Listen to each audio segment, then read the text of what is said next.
Pinakamalakas na hari. Credit to the author. 1041-47. Ang mga pangalan po na nandito ay galing sa mga name generator. Kaya kung meron man pagkakatulad sa mga pangalan ng totoong tao o lugar, ito ay tunay na hindi sinasadya. May isang sagradong Panginoon na nakatago sa loob ng lihim na sukat na iyon. Bulalas ng lalaking may pulang buhok at itim na damit. Ang lakas ng sagradong Panginoon ay hindi simple. Sabi ng malamig na babaeng nakaitim na damit sa mababang tono. Hindi niya akalain na ang isang napakalakas na Mystic Light Realm Sacred Lord ay may tatago sa Kang Ocean. Kahit na ang kanyang lakas ay malapit na sa huling yugto ng Mystic Light Realm, nakaramdam pa rin siya ng malakas na presyon mula sa gintong figurang ito. Nang mawala ang gininto ang liwanag, lumitaw ang isang makisig na binata na may maikling buhok, matangkad na katawan, at maraming kumikislap na gintong marka. Pwede ko bang malaman kung sino ka? Tanong ng babae mula sa Nine Darkness Palace. Ang Mystic Light Realm Sacred Lord na ito ay mukhang napakabata, ngunit mas malakas pa siya kaysa kay Godfrey, na may kapangyarihan ng isang evil god.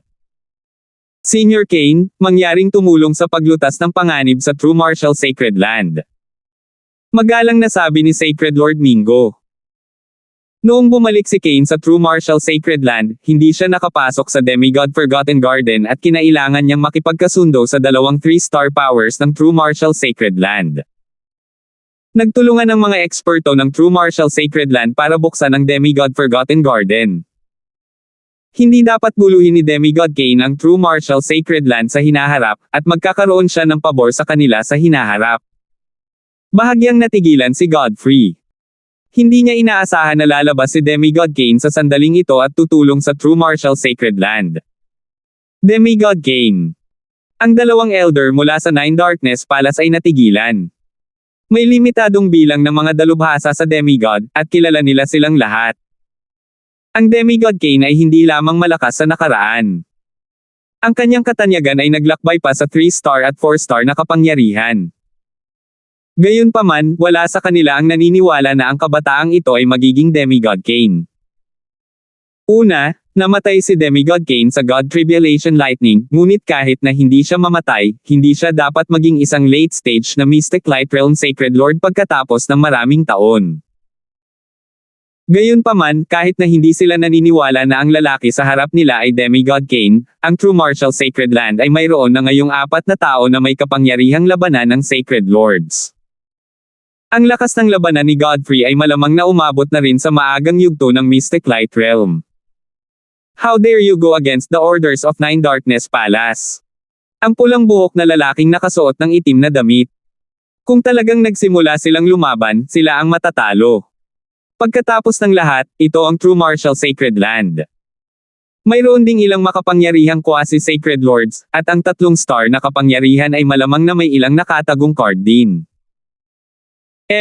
Babalik tayo ngayon, at ang Nine Darkness Palace ay magpapadala lamang ng mas malalakas na tao para sirain ang lugar na ito. Pagbabante ng malamig na babaeng nakaitim na damit. Napakalayo ng narating ng dalawang ito. Kung magtatapos sila sa kabiguan ngayon, sila ay magiging katatawanan ng mataas na antas ng Nine Darkness Palace. Nang marinig ang sinabi ng dalawang Sacred Lords mula sa Nine Darkness Palace, ang mga eksperto sa loob ng True Martial Sacred Land ay labis na natakot, at ang Thousand Darkness Sacred Clan ay nagpakita ng mga palatandaan ng pag-atris. Pagkatapos ng lahat, si Demigod Kane ay may utang lamang sa kanila at hindi na sila tutulong sa susunod. Nine Darkness Palace ay bumagsak na ngayon sa isang 3-star power at nangangahas pa ring maging ganito ka-arrogant. Malamig na nguya ni Kane. Ang lakas ng loob mong kutsain ang Nine Darkness Palace. Naging pangit ang ekspresyon ng malamig na babae sa itim na damit. Bagamat hindi sila kalaban, hindi nila pinapayagan ang kalaban na hiyain ang Nine Darkness Palace.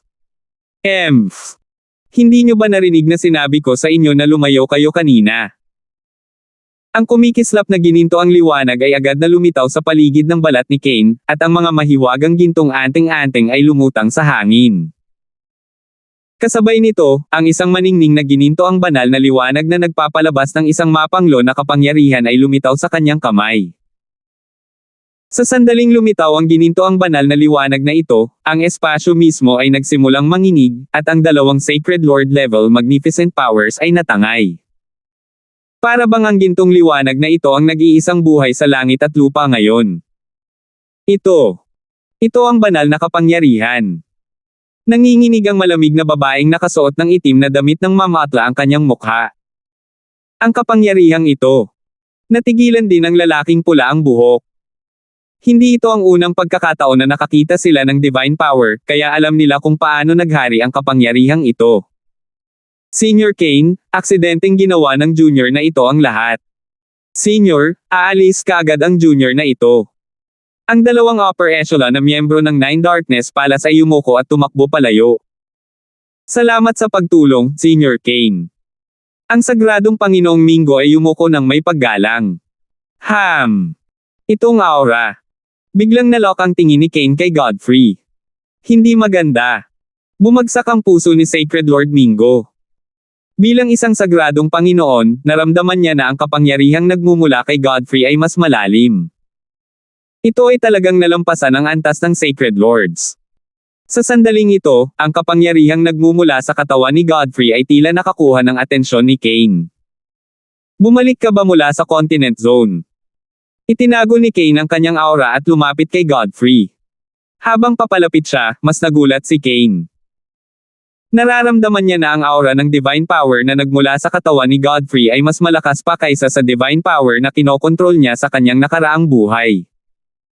Nangangahulugan ito na si Godfrey ay malamang na nakakuha ng kumpletong pamana ng divine power. Gayunpaman, ang divine power na ito ay ganap na naiiba sa divine power ni Demigod Kane. Bukod, kulang lang si Kane sa mga mapagkukunan. Hanggat mayroon siyang sapat, makakabawi siya sa kanyang pinakamataas na lakas, kaya hindi niya kailangan ang kapangyarihan ng Evil God mula kay Godfrey. Mag-ingat. Ang taong ito ay nakakagamit na ng kaunting tipak ng divine power. Ang tinig ng Evil God Mental Thought Body ay tumunog sa katawan ni Godfrey. Narinig mo na ba ang isang taong nagngangalang Francis sa Continent Zone? Direktang tanong ni Kane, at nagpakawala ng hininga si Sacred Lord Mingo.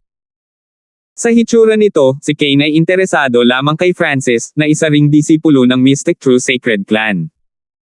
Hindi niya akalain na ang Mystic True Sacred Clan ay magkakaroon ng dalawang ganoong kababalaghan ng sabay-sabay. Kasama ko siya sa Divine Illusion Dimension. Sabi ni Godfrey. Alam mo ba kung ano ang kanyang cultivation sa kasalukuyan? Tanong agad ni Kane.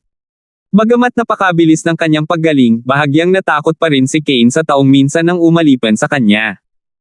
Noon, hindi pa siya isang hari. Sabi ni Godfrey. Nakakatawa.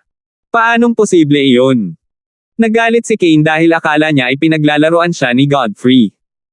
Pagkatapos ay ikinwento ni Godfrey ang tungkol kay Francis na kailangang muling magtanim. Kung tutuusin, halos walang sino man sa Kang Ocean ang nakakaalam nito. Ibig sabihin isa lang siyang emperor sa ngayon. Nagliwanag ang mga mata ni Kane, at tuwang-tuwa siya. Sa pinakadulo, si Francis ay nalinlang ng Emperor of Death. Kung si Francis ay isang emperor lamang ngayon, kung gayon ay maaaring makipaglaro sa kanya si Kane. Ang paglilinang ni Kane ay umabot na sa mga huling yugto ng Mystic Light Realm, at nagising niya ang mga alaala ng kanyang nakaraang buhay. Mas marami na siyang pamamaraan at hidden card ngayon.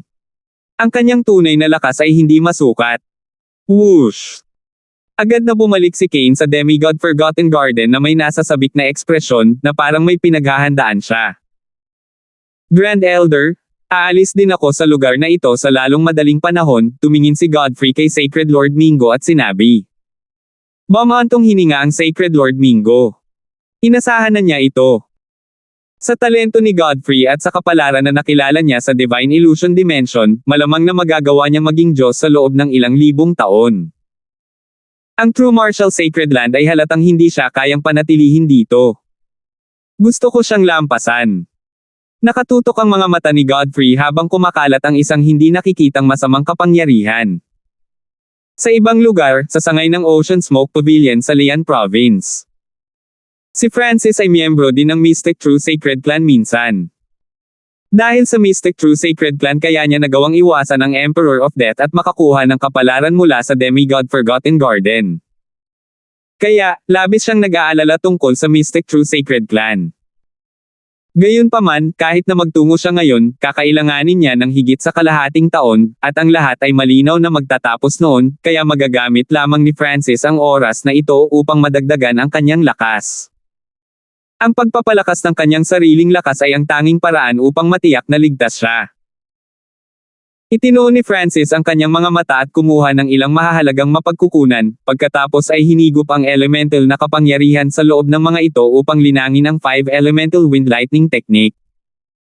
Hindi pa talaga naging mas malakas si Francis pagkatapos na makalusot mula sa isang hari tungo sa isang emperador. Pagkatapos maging isang quasi-sacred lord, tanging ang kanyang pisikal na kapangyarihan ang nadagdagan. Gayunpaman, kung siya ay magiging isang tunay na sacred lord, ang lakas ni Francis ay tataas ng mabilis. Tanging ang mga sacred lords ang may kakayahang lumaban sa isang buong puwersa tulad ng Nine Darkness Palace. I wonder kung ano na si Demigod Kane ngayon. Bahagyang nag-alala si Francis. Bilang kanyang dating amo, alam niyang mabuti ang pag-unlad ni Demigod Kane, at ang huli ay tiyak na magdudulot ng problema sa kanya sa hinaharap. Sa kabuuan, kailangan ni Francis na maging isang sagradong Panginoon sa lalong madaling panahon upang matiyak na mapapanatili niyang ligtas ang kanyang sarili. Naroon din ang pag-aayos ng kasal ni Angelica at ang lokasyon ni Quincy na haharapin. Gayunpaman, hindi naging madali ang pagpasok sa Mystic Light Realm, at hindi pa natutugunan ni Francis ang mga kinakailangan. Panahon na para pumasok sa Ancient Dream Realm, mahinang bulong ni Francis. Siya ay nakatuon sa pagbawi ng kanyang lakas mula noong muling paglilinang. Matagal na niyang hindi ginalugad ang Ancient Dream Realm. Sa kasalukuyang lakas ni Francis, dapat na mas makalakad pa siya sa Ancient Dream Realm at marahil ay makahanap ng paraan upang makapasok sa Mystic Light Realm. Dumating si Francis sa Ancient Dream Realm sa susunod na sandali. Ang ibong yaw, ang higanteng sawa, at ang itim na agila na inalipin ni Francis ay nagpapahinga sa loob ng kagubatan. Sa ilalim ng utos ni Francis, ang dalawang ibon ay nag-scout sa buong kalangitan habang si Francis at ang higanteng sawa ay tumakbo sa kagubatan. May ilang halimaw at normal na hayop sa daan na madaling tinapos ni Francis. Nakita rin niya ang ilang puno na may mga bunga. Inilagay ni Francis ang lahat sa Misty Spatial World. Bagamat hindi na niya kailangan ang mga ito, talagang kaakit-akit ang mga ito sa Origin Core Realms at Kings. Maaaring gamitin ni Francis ang mga ito upang lumikha ng isang pangkat ng mga eksperto o palawakin ang kanyang mga puwersa. Nakarating na tayo sa kailaliman ng kagubatan na ito, sabi ni Francis sa mahinang tono. Biglang narinig ni Francis ang daloy ng banayad na agos at hindi niya maiwasang mapabilis ang kanyang takbo. Ang higanteng sawa sa tabi ni Francis ay nanginginig na parang may kung anong naramdaman at ayaw magpatuloy. Sa kalangitan, ang itim na agila at ibong yaw ay hindi na nang ahas na lumayo pa. Para bang ito na ang kanilang limitasyon at bawal ang lugar sa harap nila. Umungol. Isang nakakabinging dagandong ang biglang tumunog. Whoosh! Isang gold and red figure na may nakakatakot na pisikal na aura na si Francis. Ito ay... Agad na pinaikot ni Francis ang Sacred Lightning Body at sinuntok, nakipagsagupaan sa ginto at pulang figure. Isang nagninangas na tigre na may isang pares ng gininto ang pakpak at isang mapangasar na ekspresyon ang lumitaw sa harap ni Francis. Ang sawa sa likod ni Francis ay pumulupot sa isang bola. Boom! Pinilit ni Francis na bumalik ang halimaw na ito gamit ang kanyang suntok, ngunit ang estado ng pag-iral at depensa ng halimaw ay napakalakas. Nagpakatatag ito, pagkatapos ay lumipad sa langit. Mukhang pamilyar ang halimaw na ito. Ito ang unang pagkakataon na nakilala niya ang isang mutated beast sa Ancient Dream Realm. Ang ibong yaw, higanteng sawa, at itim na agila ay pawang mga normal na hayop. Maaaring ito ang Golden Winged Scarlet Tiger mula sa 10,000 Ancient Races. Natigilan si Francis nang matagpuan niya ang isang halimaw mula sa ranking ng 10,000 Ancient Races. Ang lahat ba ng mutated beast dito ay maalamat na karera mula sa 10,000 Ancient Races? 1042. Ang lahi ng Golden Winged Scarlet Tiger ay nirerango sa paligid ng 9,800 o higit pa sa 10,000 ancient races. Gayunpaman, ang tunay na kapangyarihan nitong Golden Winged Scarlet Tiger sa harap ni Francis ay nagawang labanan ang sky-shaking Golden Apes na mayroong bloodline ng Power Force Ape. Kailangang malaman ng isa na ang ranking ng linya ng dugo ng Power Force Ape ay nasa ika-421 na pwesto. Ang pagkakaiba sa ranggo sa pagitan ng dalawang karera ay napakalaki, ngunit ang pakiramdam na ibinigay nitong Golden Winged Scarlet Tiger kay Francis ay na ito ay napakalakas at may mabangis na aura. Ito ay dapat na nauugnay sa katawan at linya ng dugo. Nakatutok ang mga mata ni Francis. Ang laman ng isang normal na hayop sa loob ng Ancient Dream Realm ay lubhang kapaki-pakinabang para sa isang tao na hindi pa isang hari. Sa mga tuntunin ng linya ng dugo, ang mga tao o mga hayop sa sona ng kontinente ay lahat ay hinigop o nagising ang ilang anyo ng napakahina na sinaunang linya ng dugo. Gayunpaman, ang Golden Winged Scarlet Tiger sa harap ni Francis ay posibleng may kumpletong bloodline ng Golden Winged Scarlet Tiger race na bloodline. Ang gayong sinaunang nilalang ay hindi maaaring umiral sa sona ng kontinente. Nagtataka ako kung paano ang karne ng Golden Winged Scarlet Tiger na ito. Naisip ni Francis ang unang hayop na napatay niya dito isang ahas. Noon, ang maliit na paws ang magnanakaw ay nakipag-away kay Little Cain dahil sa laman. Paano naman ang isang lahi na may buong bloodline ng 10,000 ancient races? Bumalatay ang excitement sa mga mata ni Francis. Ungol. Ang Golden Winged Scarlet Tiger ay nag-iwan ng bakas ng iskarlate gintong liwanag sa hangin at mabilis na tumakbo patungo kay Francis. Weng weng weng. Inikat ni Francis ang kanyang sacred lightning body ng buong lakas at hindi nagpigil. Sagradong lightning palm. Casual na itinulak ni Francis ang isang palad at pinakawalan ng isang iskarlate gintong palad na kasing laki ng isang tao. Boom! Ang Golden Winged Scarlet Tiger ay muling itinulak pabalik ni Francis. Dagandong. Lumitaw ang pag-iingat sa mga mata ng Golden Winged Scarlet Tiger, ngunit hindi nagtagal ay naging bangis. Weng! Ang gintong liwanag ay kumislap sa paligid ng Golden Winged Scarlet Tiger. Sa sandaling ito, parang tumaas ang lahat ng kapangyarihan nito. Napakalakas ng bloodline power.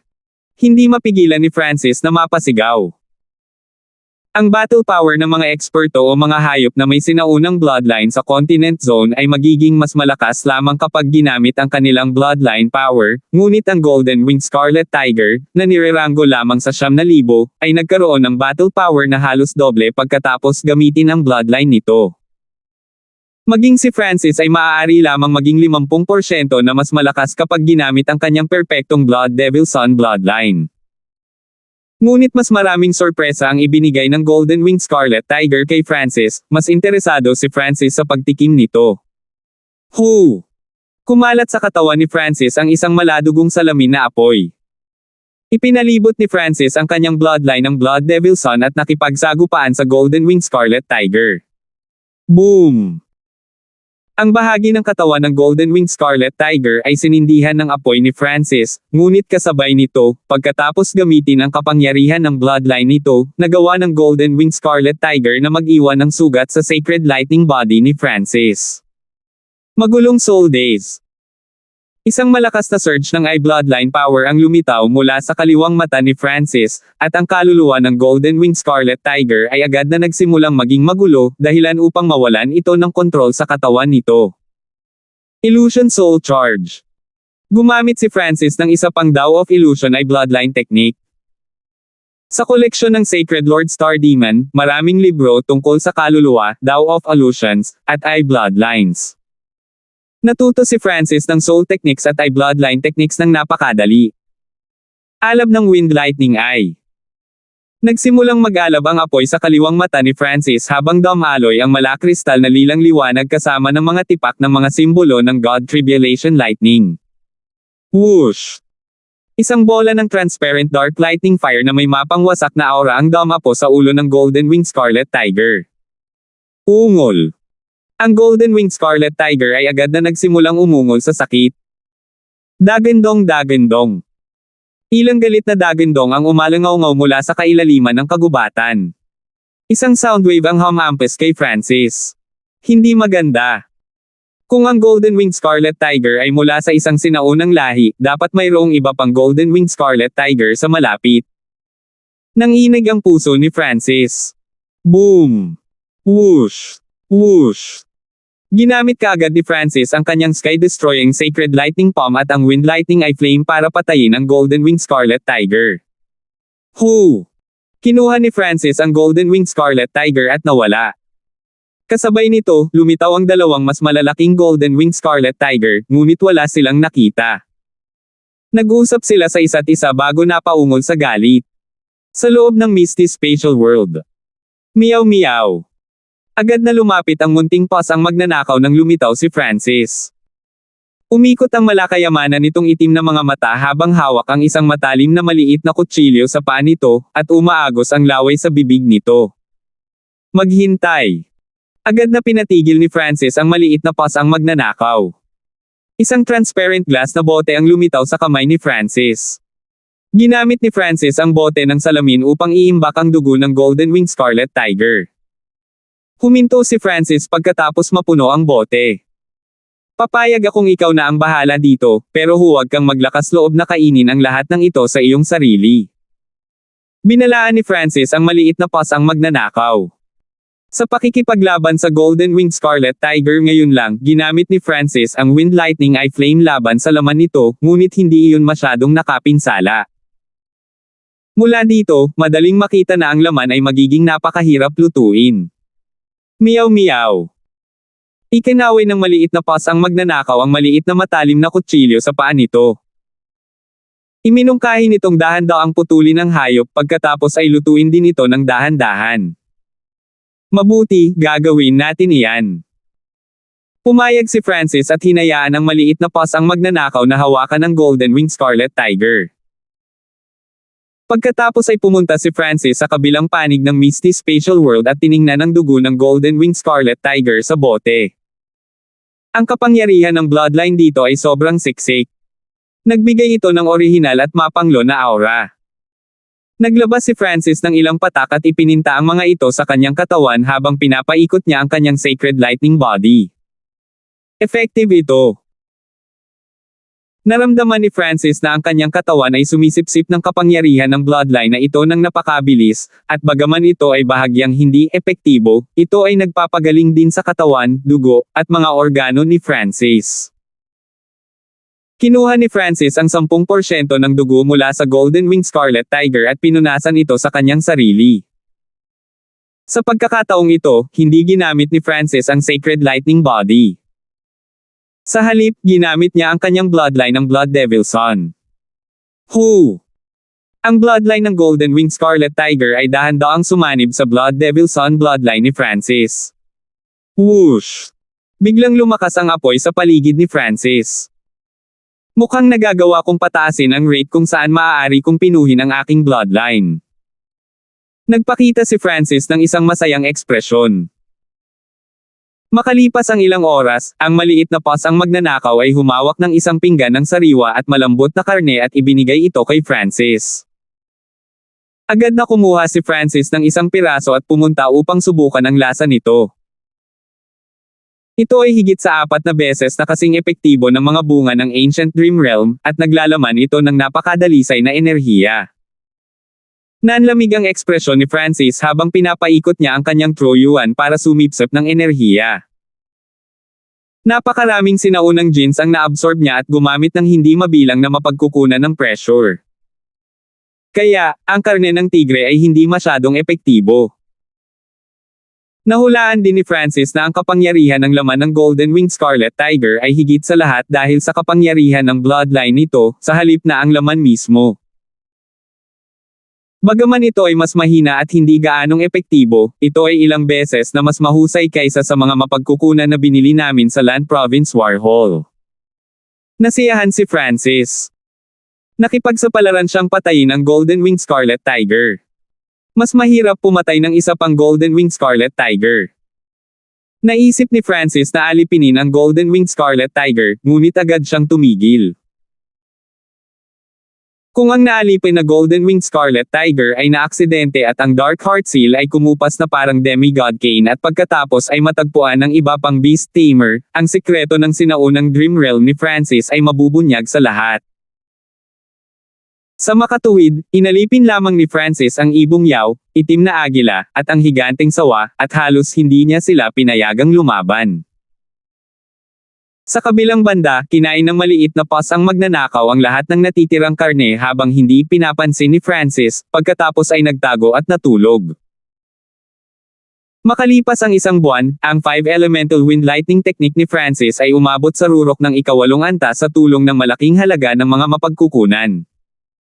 Si Francis at ang maliit na paws ang magnanakaw ay natapos ng kumain ng karne ng Golden-Winged Scarlet Tiger, at pareho silang naging mas malakas. Sa kalaunan, may naramdaman si Francis sa labas ng mundo at umalis sa Misty Spatial World. May isang tao mula sa Nine Darkness Palace ay narito na. Nararamdaman ni Francis ang isang malakas na demonic daw aura.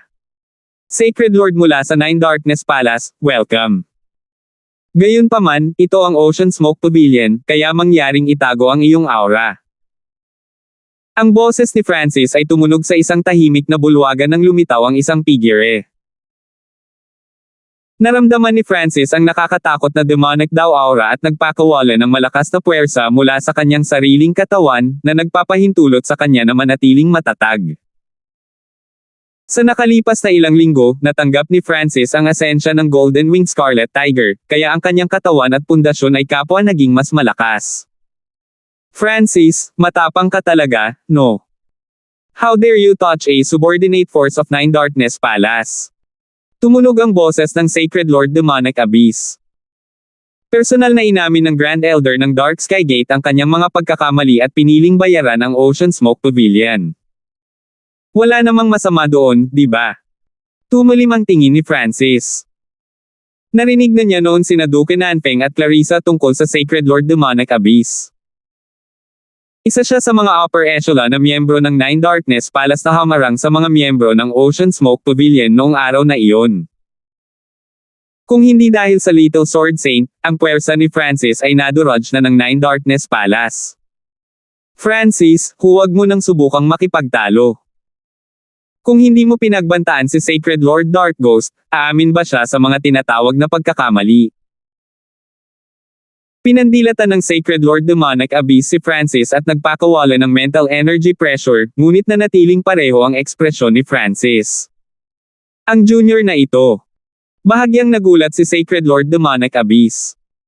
Ilang taon lamang ang lumipas, ngunit mas malakas pa si Francis. Maaaring baliwalain ni Francis ang kanyang pisikal at mental na panggigipit sa enerhiya. Hehe, may ebidensya ako ng mga di umano'y pagkakamali niyang sinisi ang Ocean Smoke Pavilion. Isang mahinang ngiti ang nabuo sa mukha ni Francis. Ebidensya.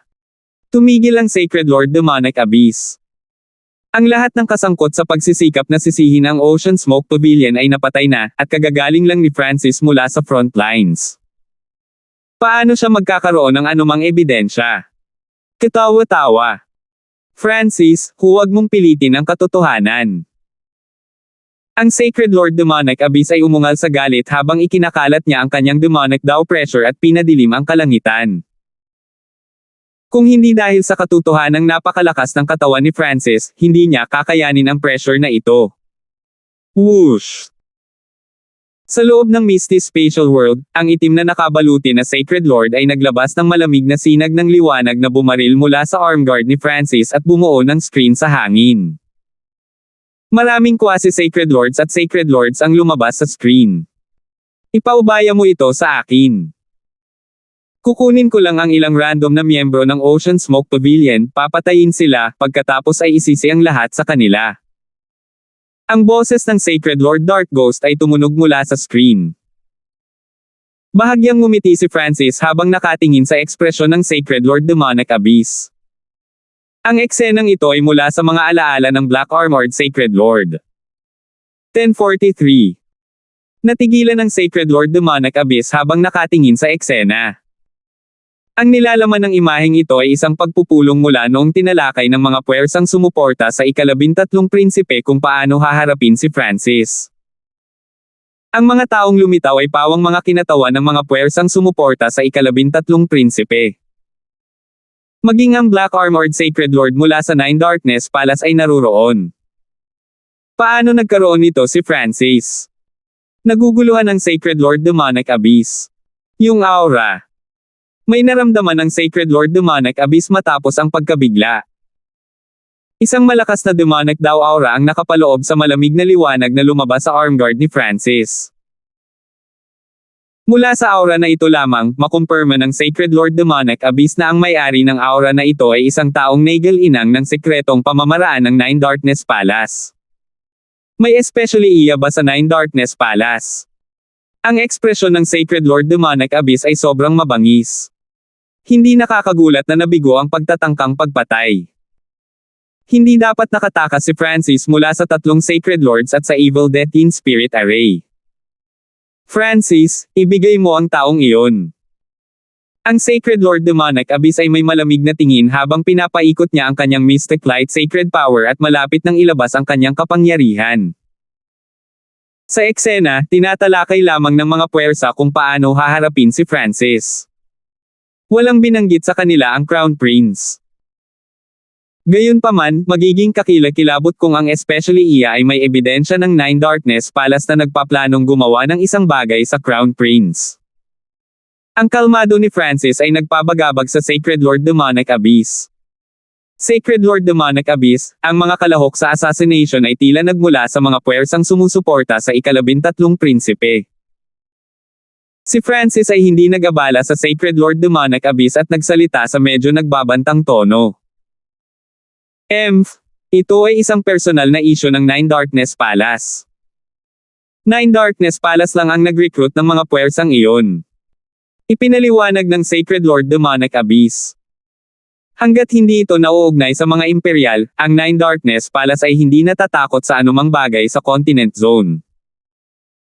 Dahil inamin mo na ang lahat ay pinlano ng Nine Darkness Palace, kung gayon ang bagay na ito ay hindi maaaring dito na lamang magtatapos. Isang ngiti ang ipinakita ni Francis. Hahaha. Wala kang karapatang makipag-ayo sa akin. Tumawa ang Sacred Lord Demonic Abyss. Dahil sa tono ni Francis, parang nakikipagnegosasyon siya sa Sacred Lord Demonic Abyss, nagmumungkahi na gusto niya ng kabayaran para sa pagpatay. Higit pa rito, sasabihin ko ito sa huling pagkakataon. Ibigay ang taong iyon. Malamig ang ekspresyon ng Sacred Lord Demonic Abyss habang kumakalat ang layuning pumatay. Mula sa eksena kanina, masasabi niya na ang especially iyan ng Nine Darkness Palace ay nasa Misty Spatial World ni Francis ngayon. Kung hindi payag si Francis na ibigay ang Misty Spatial World, kailangan lang niyang nakawin ito o patayin si Francis. Ang kapaligiran sa loob ng bulwagan ay kasing tense ng gabi. Sacred Lord Demonic Abyss, iniisip ba talaga ng Nine Darkness Palace na ginamit ko ang huling God-slaying arrow? Tinanong ni Francis ang Sacred Lord Demonic Abyss sa malamig na tono, dahilan upang huminto ang huli. Ayon sa kanilang intel at analysis, nahulaan ng mga upper echelon ng maraming puwersa na ginamit ni Francis ang God-slaying arrow. Gayunpaman, wala talagang nakakita nito, kaya walang makapagpapatunay na iyon nga ang nangyari. Hindi mo matatalo ang Sacred Lord Myriad Forms gamit ang sarili mong lakas. Ang Sacred Lord Demonic Abyss ay hindi tumugon sa itinanong ni Francis. Ang Sacred Lord Myriad Forms ay isang hindi tao na Sacred Lord na may mata ng Myriad Forms. Ang kanyang tunay na lakas ay maaaring magbigay daan sa kanya upang labanan ang Sacred Lord Demonic Abyss, na nasa huling yugto ng Mystic Light Realm. Kung gayon, paano kung subukan mo ito? Tumawa ng masama si Francis. Whoosh! Ang bulwagan ay naging patay katahimikan. Kung hindi siya binalaan ni Francis, kikilos na sana ang Sacred Lord Demonic Abyss, ngunit binanggit ni Francis ang God-slaying arrow.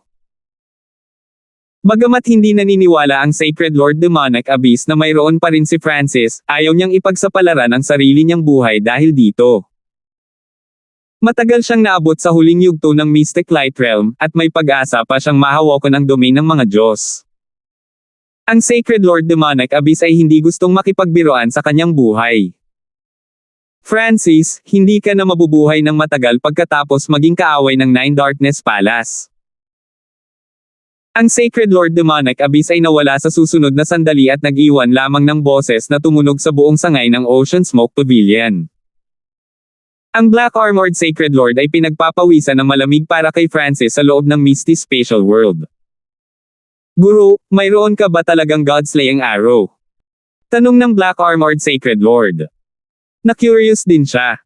Oo. Walang itinago si Francis. Ang Nine Darkness Palace ay hindi dapat humabol kay Master ng ilang sandali. Kung si Master ay mabilis na maging isang Sacred Lord, mas malaki ang tsansa mo laban sa Nine Darkness Palace. Iminungkahi ng itim na nakabaluti na Sacred Lord. Naniniwala siya na malapit nang malaman ng Sacred Lord Demonic Abyss na siya ang traidor pagkatapos bumalik at suriin. Pagkatapos ng lahat, hindi gaanong mga tao mula sa Nine Darkness Palace ang lumahok sa pagpatay, at hindi na siya bumalik mula noon. Magdudulot ako ng gulo para sa Nine Darkness Palace ngayon. Nakatutok ang mga mata ni Francis. Ang Ocean Smoke Pavilion ay hindi na isang mahinang two-star force. Kasama na ngayon sa Ocean Smoke Pavilion ang 10,000 Sacred Clan, ang Ghostfire Clan, at ang Underground Assassination Organization na nilikha ng Supreme Emperor Dark Knight. Sa isang tiyak na antas, ang lahat ng iba pang puwersa sa paligid ng karagatan ay kinokontrol ng Ocean Smoke Pavilion. Dagdag pa sa katotohanan na si Francis ay nagbigay sa kanila ng hindi mabilang na mga mapagkukunan at na sila ay may proteksyon ng Draconic Providence, ang Ocean Smoke Pavilion ay nagawang lumawak ng napakabilis, at sila ay halos nasa continent zone proper. Ang pangunahing punong tanggapan ng Ocean Smoke Pavilion ay lumipat sa kontinente. Ito ay itinakda sa U Province kung saan nakabase ang G Family. Ang mga karagatan sa paligid ng dating lokasyon ng Ocean Smoke Pavilion at sa paligid ng 10,000 Sacred Clan ay naging kanila. Ang Ocean Smoke Pavilion ay itinuturing na ngayon na isa sa mga malalaking puwersa sa zona ng kontinente. Dumating sina Clarissa at Supreme Emperor Dark Knight makalipas ang ilang dosenang araw habang nanatili ang Old Monster Show sa U Province. Hindi ko akalain na dadating si Master ng ganoon kabilis at tatapusin ang lahat ng problema natin. Si Clarissa ay nagpahayag ng pagkakasala. Nilikha ni Francis ang puwersang ito dahil gusto niyang magtrabaho para sa kanya ang isang organisasyon, ngunit patuloy na gumagastos si Francis ng maraming mapagkukunan at kayamanan, ngunit ang kanyang puwersa ay bagahe lamang. Patuloy na kailangan ni Francis na iligtas sila sa bawat oras. Master, nagsisimula ng sumikat ang assassination organization natin. Ito ay tinatawag na Silence Assassination Division. Iniulat ng Supreme Emperor Dark Knight ang sitwasyon ng assassination organization kay Francis. Napakadaling palawakin ang organisasyon ng assassination gamit ang Ocean Smoke Pavilion bilang Intel Headquarters. Sa direksyon ng mga propesyonal na mamamatay tao at ang yaman na ibinigay sa kanila ni Francis, ang Silence Assassination Division ay namumukod tangi sa iba. Pagkatapos ay sinabi ni Clarissa kay Francis ang tungkol sa kamakailang pag-unlad ng pagpapalawak ng Ocean Smoke Pavilion at ang kanilang mga layunin sa hinaharap. Hindi masama, sabi ni Francis pagkatapos makinig ng mabuti. Ang Ocean Smoke Pavilion ay sumikat lamang dahil sa paglilitis sa Crown Prince, at nagsimula silang mabilis na lumawak habang ang iba ay naaakit sa digmaan sa pagitan ng dalawang Lord Dynasties. Ang sinabi ni Clarissa ay mas tiyak kaysa sa nakaberdeng nakasuot na Elder noong una. Mula ngayon, ang puwersang ito ay tatawaging Hall of Gods. Sabi ni Francis pagkatapos mag-isip ng ilang sandali. Ang kanyang layunin ng pag-set up ng isang puwersa ay upang maikalat ito sa buong mundo at gawin itong isang superpower na namuno sa universo para sa kawalang hanggan. Naiintindihan, Guru. Damang-dama ni Clarissa at Supreme Emperor Dark Knight kung gaano kaambisyoso si Francis mula sa pangalang ito lamang. Masyadong magulo ang mga puwersang pinamumunuan nila. Kailangan talaga nila ng pangkalahatang pangalan o management team. Clarissa, ang Hallmaster ay ikaw pa rin. Nasiyahan si Francis sa ipinakita ni Clarissa. Naiintindihan. Nanginig ang puso ni Clarissa. Hindi niya inaasahan na magtitiwala si Francis sa kanya. Inilagay niya ang kanyang panghabang buhay na layunin sa kanyang mga balikat. Si Clarissa ay labis na naantig dito at handang pagsilbihan si Francis ng buong kakayahan. Black Armored Sacred Lord, magiging assassin ka na mula ngayon at tutulong sa pagpapalawak ng Silence Assassination Division. Ikinaway ni Francis ang kanyang kaliwang kamay, at lumitaw ang isang matipunong lalaki na may itim na balat. Sagradong Panginoon. Ang mga puso ni Clarissa at Supreme Emperor Dark Knight ay nanginginig. Sa katunayan, kilala nila itong Sagradong Panginoon. Ang Sacred Lord na ito ay ang Black Armored Sacred Lord mula sa Nine Darkness Palace. Ang kanyang lakas sa pakikipaglaban ay malamang na mas malakas pa kaysa sa Supreme Emperor Dark Knight. Hindi nila inaasahan na makokontrol ng kanilang amo kahit isang Sacred Lord mula sa Nine Darkness Palace. Lalong lalakas at lalakas ang Hall of Gods. Salamat, Master. Sabi ng Supreme Emperor Dark Knight. Bagamat mabilis na lumalawak ang organisasyon ng assassination, kailangan nila ng mga dalubhasa sa pinakamataas na antas para umangat. Ang iyong susunod na gawain ay magiging mas mahirap. Tumingin si Francis sa malayo. Ang puwersa na gusto niya ay malapit ng mabuo, ngunit hindi ito maaaring tumuon lamang sa pagpapalawak upang makamit ang layunin ni Francis. Ang pagtaas ng isang malakas na puwersa ay mangangahulugan ng pagbagsak ng isa pa. Guro, mangyaring sabihin sa amin. Sabay na sabi ng tatlo sa loob ng hall. Nararamdaman nila na si Francis ay naglalaro ng isang napakalaking laro ng chess, at mahina nilang mahulaan ang pakay ni Francis. Ito ang iyong gantimpala para sa mga taon ng pagsusumikap. Inihagis ni Francis ang dalawang interspatial ring. Si Supreme Emperor Dark Knight at Clarissa ay parehong napakatalino, kaya't si Francis ay magpapalakas sa kanila. Ang Black Armored Sacred Lord ay sumali lang sa team ni Francis at wala pang nagawa, kaya walang reward para sa kanya. Salamat, Master. Yumuko muli sina Clarissa at Supreme Emperor Dark Knight. Mayroon lamang isang bagay sa loob ng interspatial ring ni Clarissa, ngunit ito ay labis na nagpasaya sa kanya. Ito ay bahagi ng 100 Origin Sacred Honey, isang kayamanan na maaaring magpalaki ng pagkakataon ng isang tao na makapasok sa Mystic Light Realm. Binigyan ni Francis ang Supreme Emperor Dark Knight ng ilang pick na diskarte at mapagkukunan ng Wicked Path. Ang Black Armored Sacred Lord ay nakaramdam ng curious kung ano ang ibinigay ni Francis sa kanila upang magkaroon ng ganoong kagalakan at nasasabik na mga ekspresyon sa kanilang mga mukha. Clarissa, kailangan nating simulan ang pangangalap ng intel sa Nine Darkness Palace. Upang harapin ang Nine Darkness Palace, kailangan nilang bigyang pansin ito at mas maunawaan ang tungkol sa kanila.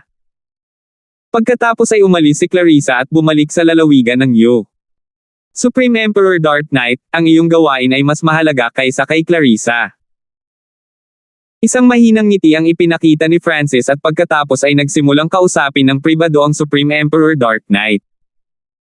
Upang mapalawak ang Silence Assassination Division, kailangan ng isang makapangyarihang assassin at maraming katanyagan. Ang Hall of Gods ay sapat na para maging shield sa likod ng Silence Assassination Division. Ngayon kailangan lang nila ng katanyagan. Gusto kong simulan mong magnakaw ng mga customer mula sa Black Screen Corner. Sinabi sa kanya ni Francis ang kanyang iniisip. Bilang isa sa tatlong pinakamalaking organisasyon sa ilalim ng mundo, ang Black Screen Corner din ang pinakamalakas na organisasyon ng assassination sa kontinente. Napatalon sa takot ang Supreme Emperor Dark Knight sa sinabi ni Francis. Sa kabutihang palad, ito ay para lamang hilahin ang mga customer at hindi para saktan ang mismong Black Screen Corner. Bilang dating miyembro ng Black Screen Corner, alam niya kung gaano ito nakakatakot. Kung gayon ang target, mahuhulaan ng Supreme Emperor Dark Knight kung ano ang iniisip ni Francis. Ang tanging negosyo na maaari nilang nakawin ay pagpatay. Ang layunin ng Silence Assassination Division ay malinaw na patayin ang mga mula sa Nine Darkness Palace at iba pang kaugnay na puwersa. Bilang kaaway ng Nine Darkness Palace, kailangan ni Francis na palakasin ang sarili habang sabay na pinahina ang Nine Darkness Palace. Sinabi ni Francis sa Supreme Emperor Dark Knight ang plano. Magtatakda ako ng maraming anonymous at mamahaling misyon sa Silence Assassination Division at itatakda ko ang parehong misyon sa Black Screen Corner upang maakit ang kanilang atensyon. Dahil nagnanakaw sila ng negosyo, ang mga gantimpala mula sa mga pagpaslang na ito ay kailangang sapat na sapat upang maakit ang karamihan sa mga eksperto. Nakaisip na si Francis ng isang perpektong ideya. 1044 Sagradong Dr. Jade Spirit. Ang pagnanakaw sa negosyo ng Black Screen Corner at pagbibigay ng maraming gantimpala para sa mga gawain sa pagpatay ang pangunahing punto. Ang mga gantimpala na ibinigay ni Francis ay tiyak na isang bagay na hindi magagawa ng iba, at iyon ay hahabulin ng hindi mabilang na mga eksperto. Naglaho ang figure ni Francis pagkatapos umalis si Supreme Emperor Dark Knight at ang Black Armored Sacred Lord. Maingat na nilapitan ni Francis ang kailaliman ng kagubatan sa Ancient Dream Realm. Ang orihinal na see-through na kakayahan ng kanyang kaliwang mata ay mahigpit na pinaghihigpitan sa Ancient Dream Realm, ngunit matapos ang kanyang kaliwang mata ay naging ginto at nakuha ang Light of Dispersion, nakakakita siya sa kailaliman ng kagubatan. Isang malinaw na pond ang nakalatag sa gitna ng kagubatan. Ang tubig ay natipon mula sa isang bundok sa likod nito. Ilang dosenang Golden Winged Scarlet Tiger ang nagpahinga sa paligid ng lawa. Sa sandaling ito napagtanto ni Francis na ang Golden Winged Scarlet Tiger na pinatay niya noon ay isa sa pinakamahina na individual. Nararamdaman ni Francis ang nakakatakot na mabangis na aura sa pamamagitan lamang ng pagtingin sa dalawa sa pinakamalaking Golden Winged Scarlet Tigers. Who? Ang isa sa mga Golden Winged Scarlet Tiger ay tila may naramdaman at tumingin sa direksyon ni Francis. Agad na inalis ni Francis ang kanyang tingin at itinago ang kanyang aura. Ang lakas nitong Golden Winged Scarlet Tiger ay hindi bababa sa maihahambing sa late stage na Mystic Light Realm. Bulong ni Francis sa kanyang puso. Gayunpaman, sa katotohanan, ang paglilinang ng mga Golden Winged Scarlet Tiger na ito ay nasa maagang yugto lamang ng Mystic Light Realm. Inikat ni Francis ang lugar kung saan nagpapahinga ang Golden Winged Scarlet Tigers at inspection sila saglit bago tuluyang kumilos. Itinakda ni Francis ang kanyang target sa isang Golden Winged Scarlet Tiger na umalis sa pack. Sa isang tiyak na sandali, inilabas ni Francis ang kanyang aura, at ang Golden Winged Scarlet Tiger na iyon ay umalis sa pack at tinungo si Francis. Sa pagkakataong ito, ikaw na. Agad na ipinalibot ni Francis ang Sacred Lightning Body at perpektong Blood Devil Sun Bloodline habang sinisingil niya ang Golden Winged Scarlet Tiger na ito. Sa karanasan mula sa huling pagkakataon, mas madaling makitungo si Francis sa Golden Winged Scarlet Tiger na ito. Alam niya ang ritmo ng labanan at inatake niya ang mga kapintasan ng Golden Winged Scarlet Tiger. Naramdaman ng Golden Winged Scarlet Tiger ang kapangyarihan ni Francis at tatakbo na sana ito nang maramdaman nito ang malakas na pagdagsa ng eye bloodline power na nagmumula sa kaliwang mata ni Francis. Alab ng Wind Lightning Eye. Lumitaw ang purple and gold fire sa kaliwang mata ni Francis. Ang mga madilim na simbolo ng God Tribulation Lightning ay kumikinang din sa loob nito. Boom! Isang bola ng transparent na apoy at purple golden lightning na may destructive aura of God Tribulation Lightning ang dumapo sa ulo ng Golden Winged Scarlet Tiger. Ito ang sandali kung kailan pinakamahina ang Golden Winged Scarlet Tiger, at agad na sumugod si Francis at nagpakawala ng kritikal na pag-atake. Shua! Bumalik si Francis sa Misty Spatial World kasama ang patay na Golden Winged Scarlet Tiger. Meow meow! Ang munting pasang magnanakaw, na natutulog, ay agad na nagising na nagniningning ang mga mata at nagsimulang maglaway. Hindi, itong Golden Winged Scarlet Tiger ay may iba pang gamit. Agad na itinigil ni Francis ang iniisip ng munting pasang magnanakaw. Sa huli, ginawa ni Francis na putulin ng maliit na pasang magnanakaw ang Golden Winged Scarlet Tiger sa maliliit na piraso, at ibinigay niya ang isa sa mga pakpak sa maliit na pasang magnanakaw. Pagkatapos ay umalis si Francis sa sangay ng Ocean Smoke Pavilion at nagpatuloy.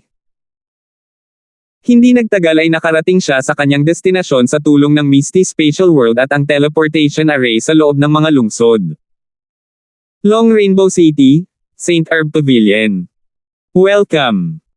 Mayroon bang mga herbs o pills na kailangan mo? Agad namang lumapit ang isang eleganteng babaeng naka-green. Pagkatapos ay nagtungo si Francis sa ika-8 palapag ng St. Herb Pavilion, kung saan ang ilang emperor ay pumipitas ng mga halamang gamot o table tas. Sarah, akyat na ako. Sabi ni Francis bago umakyat sa hagdan patungo sa ika-9 na palapag.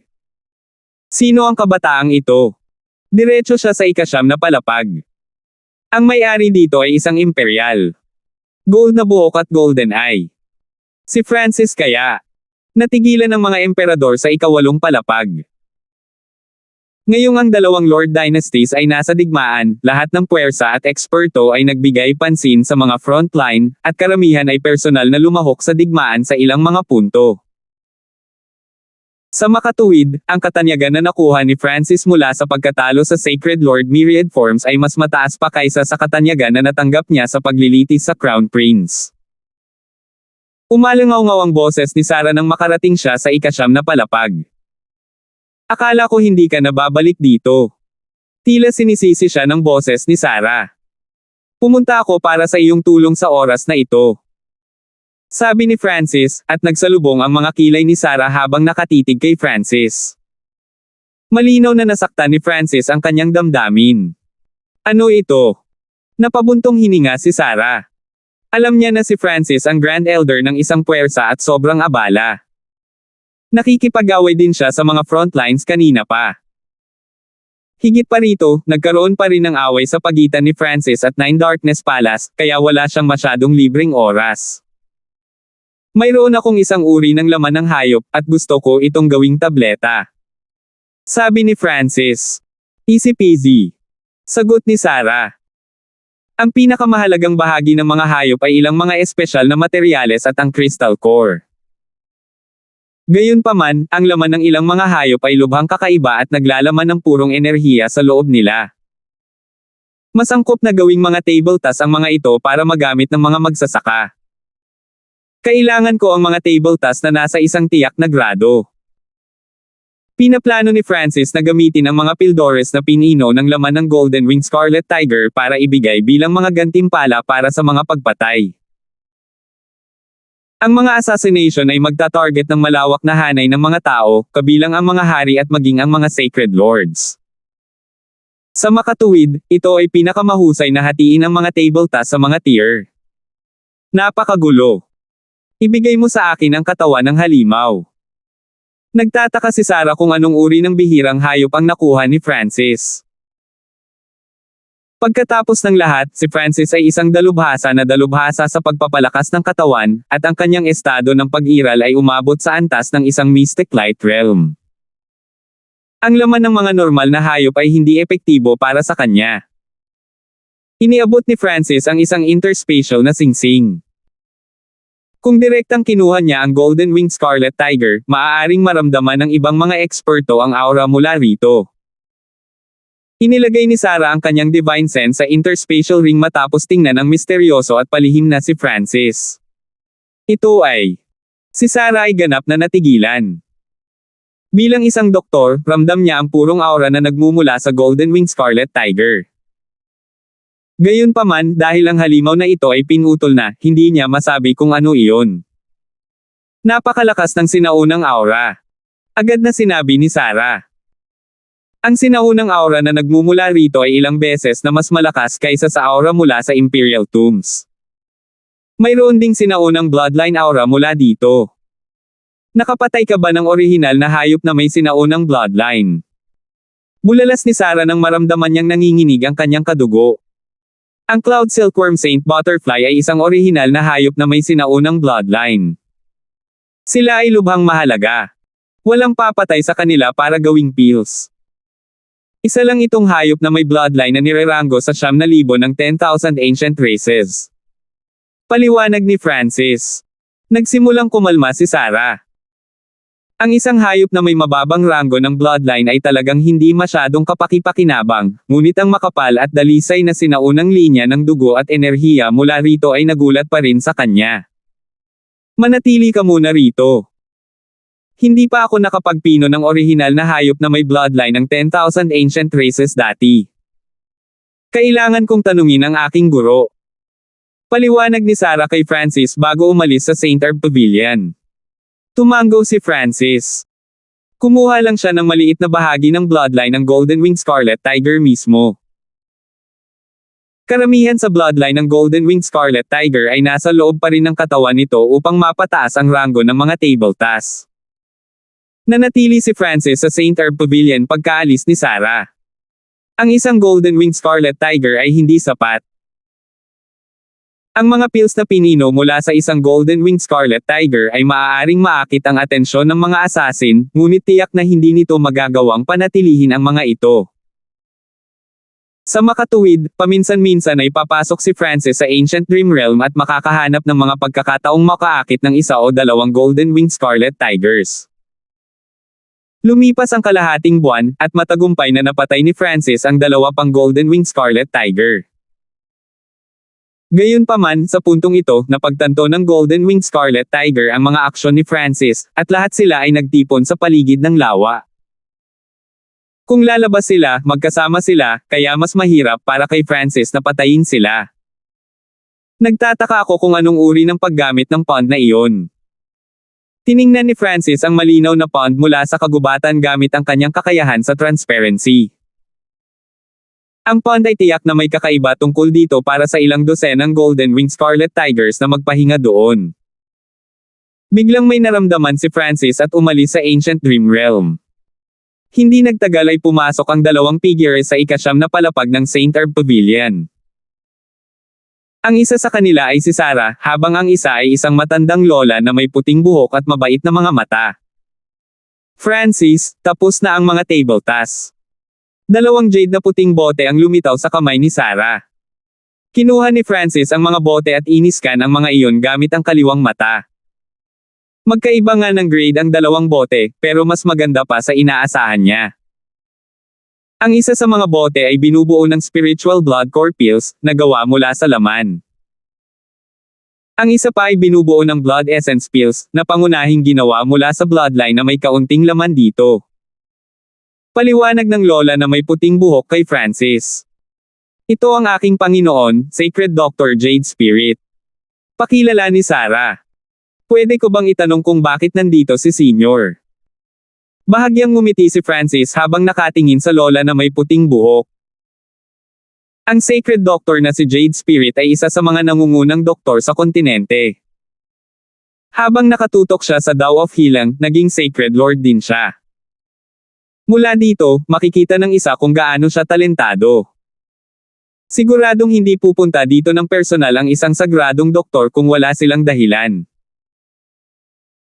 Kasabay nito, nahulaan ni Francis na ang mga tabletang ito ay maaaring nilinis mismo ng Sacred Dr. Jade Spirit, o kung hindi, hindi magiging ganoon kataas ang grade. Ang Little Friend Hanford ba ay may higit pa sa mga bloodline na ito? Handa akong bilhin ang mga ito sa mataas na presyo.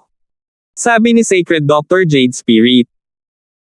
Kailangang malaman ng isa na ang isang pabor mula sa isang sagradong doktor sa zona ng kontinente ay napakahalaga. Hindi mabilang na puwersa at eksperto ang nakatayo sa likod ng isang sagradong doktor. Pinilit ni Sarah ang kanyang dila. Alam niya na walang simpleng intensyon si Francis sa pamamagitan ng pagkuha ng laman na iyon. Ang mga orihinal na hayop ng 10,000 ancient races ay napakabihirang. Sumagot si Francis, ngunit hindi siya tumanggi. May iba pa bang kahilingan ang Little Friend Hanford? Patuloy na tanong ni Sacred Dr. Jade Spirit. Nang personal niyang pinino ang mga tabletang ito, naramdaman niya na ang ilan sa kapangyarihan ng bloodline sa loob ng laman ay inalis ni Francis. Bagamat napino na rin niya ang ilan sa bloodline, wala pa siyang masyadong nagawa. Pagkatapos ng lahat, siya ay isang sagradong doktor na sikat sa buong kontinente. Hindi niya gagawing masyadong halata na nagnanakaw siya ng mga mapagkukunan at gumagamit ng mas kaunting pagsisikap. Gayunpaman, natigilan si Sacred Dr. Jade Spirit sa nagawa niyang pinuhin sa bloodline na ito. Ang kadalisayan ng bloodline ng 10,000 ancient races na ito ay napakataas.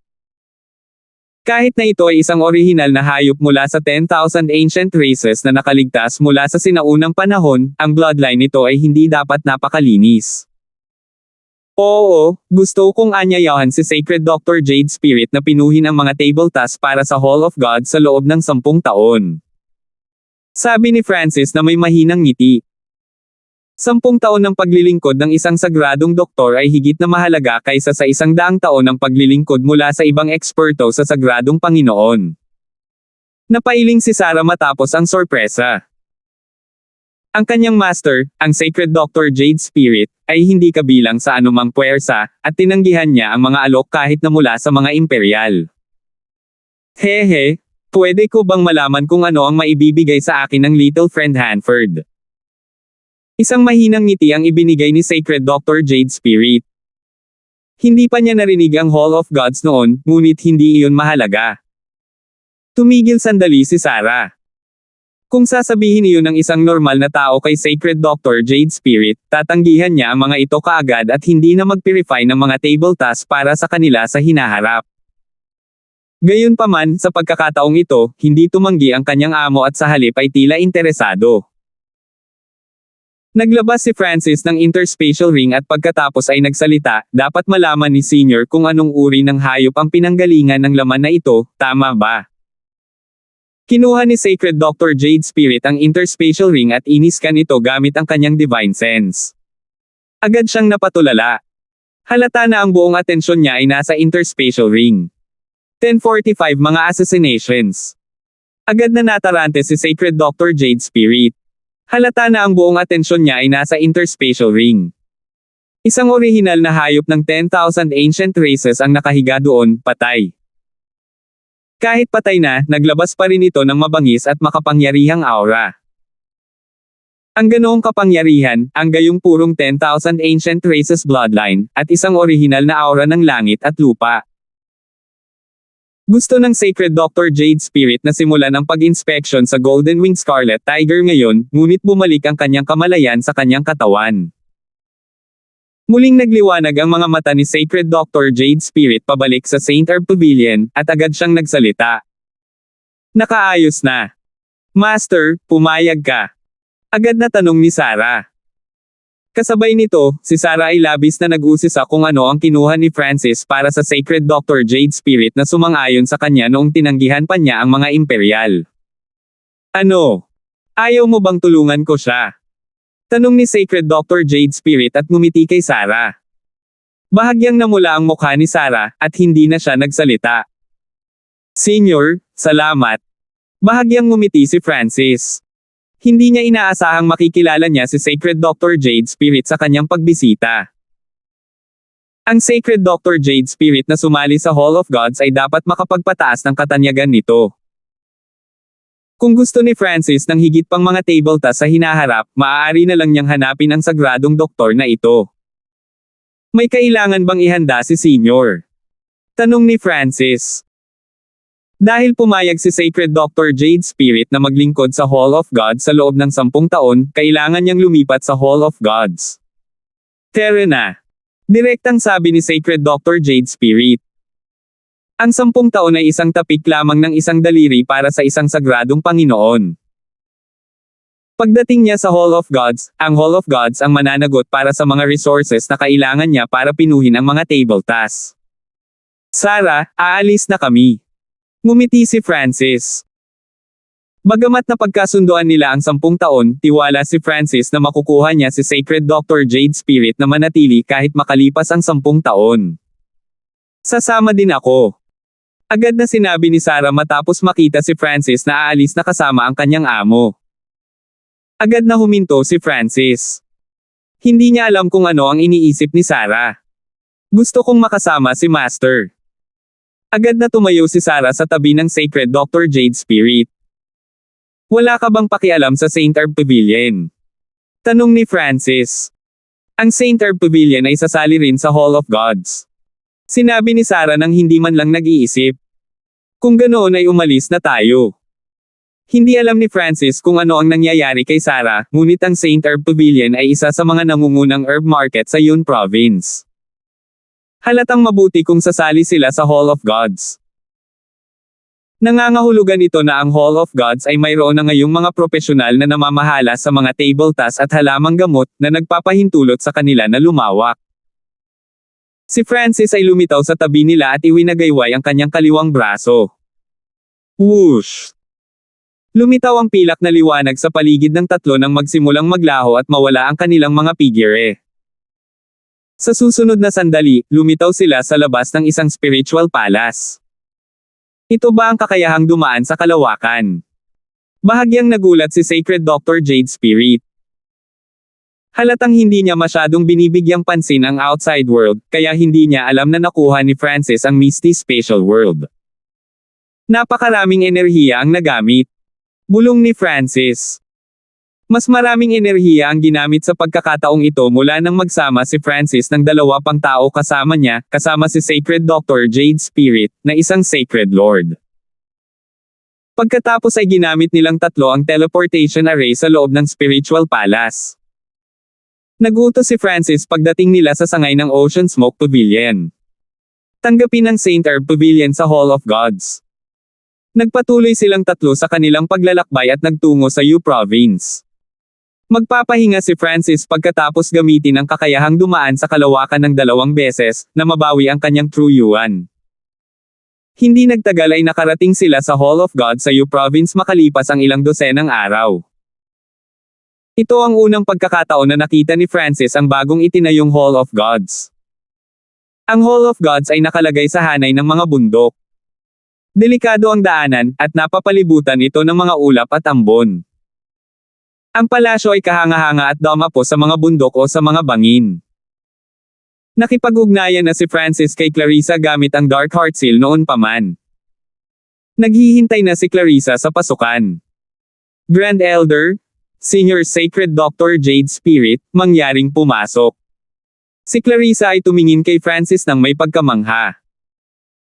Sa loob lamang ng 1 buwan o 2, inimbitahan ni Francis ang isa pang Sacred Lord, ang Sacred Dr. Jade Spirit, na sikat sa buong kontinente. Clarissa, ayusin ang isang gusali ng damo at ibigay ito kay Sacred Dr. Jade Spirit. Utos ni Francis, pagkatapos ay pumasok silang lahat sa Hall of Gods. Sina Francis, Clarissa, at Supreme Emperor Dark Knight ay nagsama-sama sa isang lihim na bulwagan matapos hayaang manirahan sina Sacred Dr. Jade Spirit at Sarah. Guru, narito ang ilang balita tungkol sa Nine Darkness Palace at Black Screen Corner. Inayos ni Clarissa ang isang bundok ng intel, ngunit nakita ni Francis ang lahat ng ito at naisalo ito sa kanyang eye bloodline. Guru, iminumungkahi kong ilagay ang ilan sa kanila bilang mga target ng assassination. Nagulat si Clarissa kay Francis. Tumango si Francis. Ang pagsusuri ni Clarissa ay palaging napakahusay. Madaling patayin ang mga miyembro ng Nine Darkness Palace o sinuman, ngunit unti-unti itong magiging mas mahirap. Sa makatuwid, ang mga unang taong pinaslang nila ay hindi maaaring masayang sa mga random na tao. Matapos kumpirmahin ang kanilang mga taktika, ibinigay ni Francis ang gawain ng paglalagay ng mga misyon sa Silence Assassination Division sa Supreme Emperor Dark Knight. Guru, personal ka bang pupunta sa Black Screen Corner? Tanong ni Supreme Emperor Dark Knight. Tinalakay ni Francis ang plano kay Supreme Emperor Dark Knight matagal na ang nakalipas. Ang paglalagay ng mga misyon sa Silence Assassination Division lamang ay hindi sapat. Kailangan din nilang ilagay ang parehong mga misyon sa Black Screen Corner upang maakit ang atensyon ng mga assassin at eksperto. Naniniwala si Francis na ang mga reward na handa niyang ibigay ay tiyak na makakaakit ng interes ng mga assassin. Pagkatapos hayaan silang matikman ito, ilalagay lamang ni Francis ang mga misyon sa Silence Assassination Division. Hindi, hahayaan kung may ibang pumunta sa aking lugar.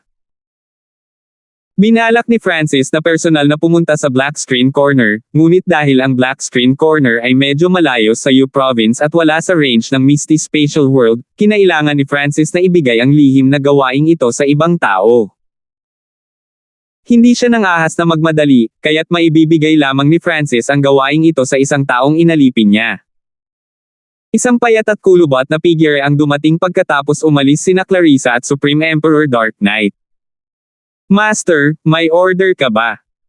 Ang bagong dating ay si Emperor Withered Shadow. Ang Emperor Withered Shadow ay ang assassin na nagtangkang patayin ang Old Monster Shu, ngunit siya ay inalipin ni Francis sa halip at naging isang upper echelon ng bagong assassination organization. Emperor Withered Shadow, pumunta sa Black Screen Corner at maglagay ng mga misyon para sa akin. Sina Francis at Emperor Withered Shadow ay parehong nawala sa Secret Hall pagkatapos maibigay ang lahat ng utos. Nang maglaon sa araw na iyon, maraming mga bagong gawain sa pagpatay ang lumitaw sa mga kuta ng Yu Province. Lahat sila ay pangunahing nauugnay sa Nine Darkness Palace. Ito ay dapat ipadala ng isang puwersang lumalaban sa Nine Darkness Palace. Hehe, rewards lang ang iniisip ko. Wala akong pakialam kung sino ang target. Dinilaan ng isang assassin na may puting-puting mukha ang kanyang mga labi. Spiritual Blood Core Pills. Naglalaman ang mga ito ng malaking halaga ng enerhiya at nagpapalakas ng bloodline ng isang tao. Maaari din nilang dagdagan ang pagkakataong magising ang bloodline ng isang tao. Ito ay isang kasinungalingan, tama ba? Hindi naniwala ang isang assassin kung ano ang reward. Ang paglalarawan ng Spiritual Blood Core Pills ay masyadong hindi makatotohanan, lalo na ang bahaging nagsasabing maaari nitong mapataas ang kapangyarihan ng bloodline ng isang tao at ang mga pagkakataong magising ang kanilang bloodline. Napakahalaga ng gayong espiritual na tableta. Ang Silence Assassination Division ay hindi magse-set up ng mga misyon na may mga peking reward. At saka, mukhang isang sacred doctor ang nakagawa nito, sabi ng isang elder na may mahinang aura. Ang mga tabletang ginawa ng Sacred Doctors ay nagpapataas ng grado ng mga table tasks. Kung ang mga pildores ng parehong uri ay ginawa ng isang Grandmaster at isang sagradong doktor, ang huli ay magiging mas mahal, at karamihan sa mga tao ay handang bumili mula sa kanila sa halip. Hihihi, tatanggapin ko ang gawaing ito.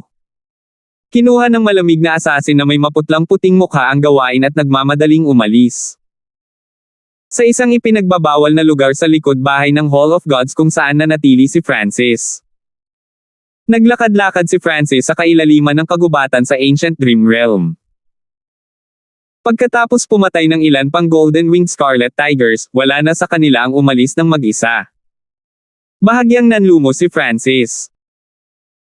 Tanging ang Yowbird, Black Eagle, at Giant Python lang ang makakalaban para sa kanya sa Ancient Dream Realm, ngunit ang kanilang battle power ay hindi kapantay ng Golden-Winged Scarlet Tigers.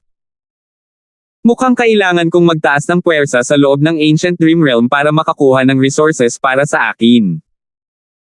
Sa wakas ay natauhan na si Francis, ngunit hindi niya alam kung saan mahahanap ang anuman. Mahirap nang harapin ang Golden-Winged Scarlet Tigers. Mukhang kailangan kong magsimula sa mga hayop sa loob ng Misty Spatial World kung ganoon. Lumalim ang tingin ni Francis. Si Francis ay mayroon lamang 2 Beast Pack at ang 5 Poison Distinct Beasts pagkatapos magbigay ng 2 Beast Pack sa 9th Prince. Ang 2 Beast Pack na ito ay naging mas malakas sa tulong ng mga mapagkukunan ni Francis, ngunit hindi pa rin ito sapat upang labanan ang Golden-Winged Scarlet Tigers. Nangangahulugan ito na ang 5 Poison Distinct Beasts na lang ang natitira. Sa huli, pumili si Francis ng ilang dosenang Vikings at 10 B-Emperors at dinala sila sa Ancient Dream Realm. Ito ang unang pagkakataon na dinala ni Francis ang mga buhay na nilalang sa Ancient Dream Realm.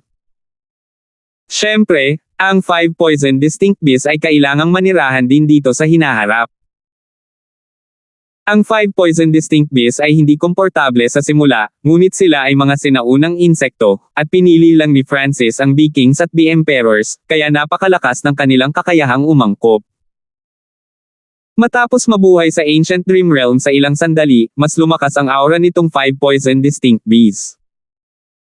Hayaan silang umangkop sa kapaligiran, pagkatapos ay maghanda upang i-target ang lawa sa gitna ng kagubatan. Nagpasya si Francis.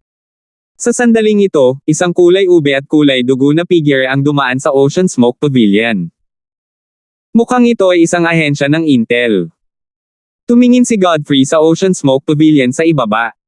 Ito ang Hall of Gods. Ano ang gusto ni Senior? Isang elder ang lumipad palabas mula sa Ocean Smoke Pavilion. Hall of Gods. Bulong ni Godfrey. Wala siyang impresyon sa pangalang ito. Whoosh! Bumaba si Godfrey sa Ocean Smoke Pavilion. Boom! Ang defensive array sa paligid ng Ocean Smoke Pavilion ay nabasag nang agad na dumating si Godfrey sa harap ng Elder. Sabihin mo sa akin, nasaan si Francis?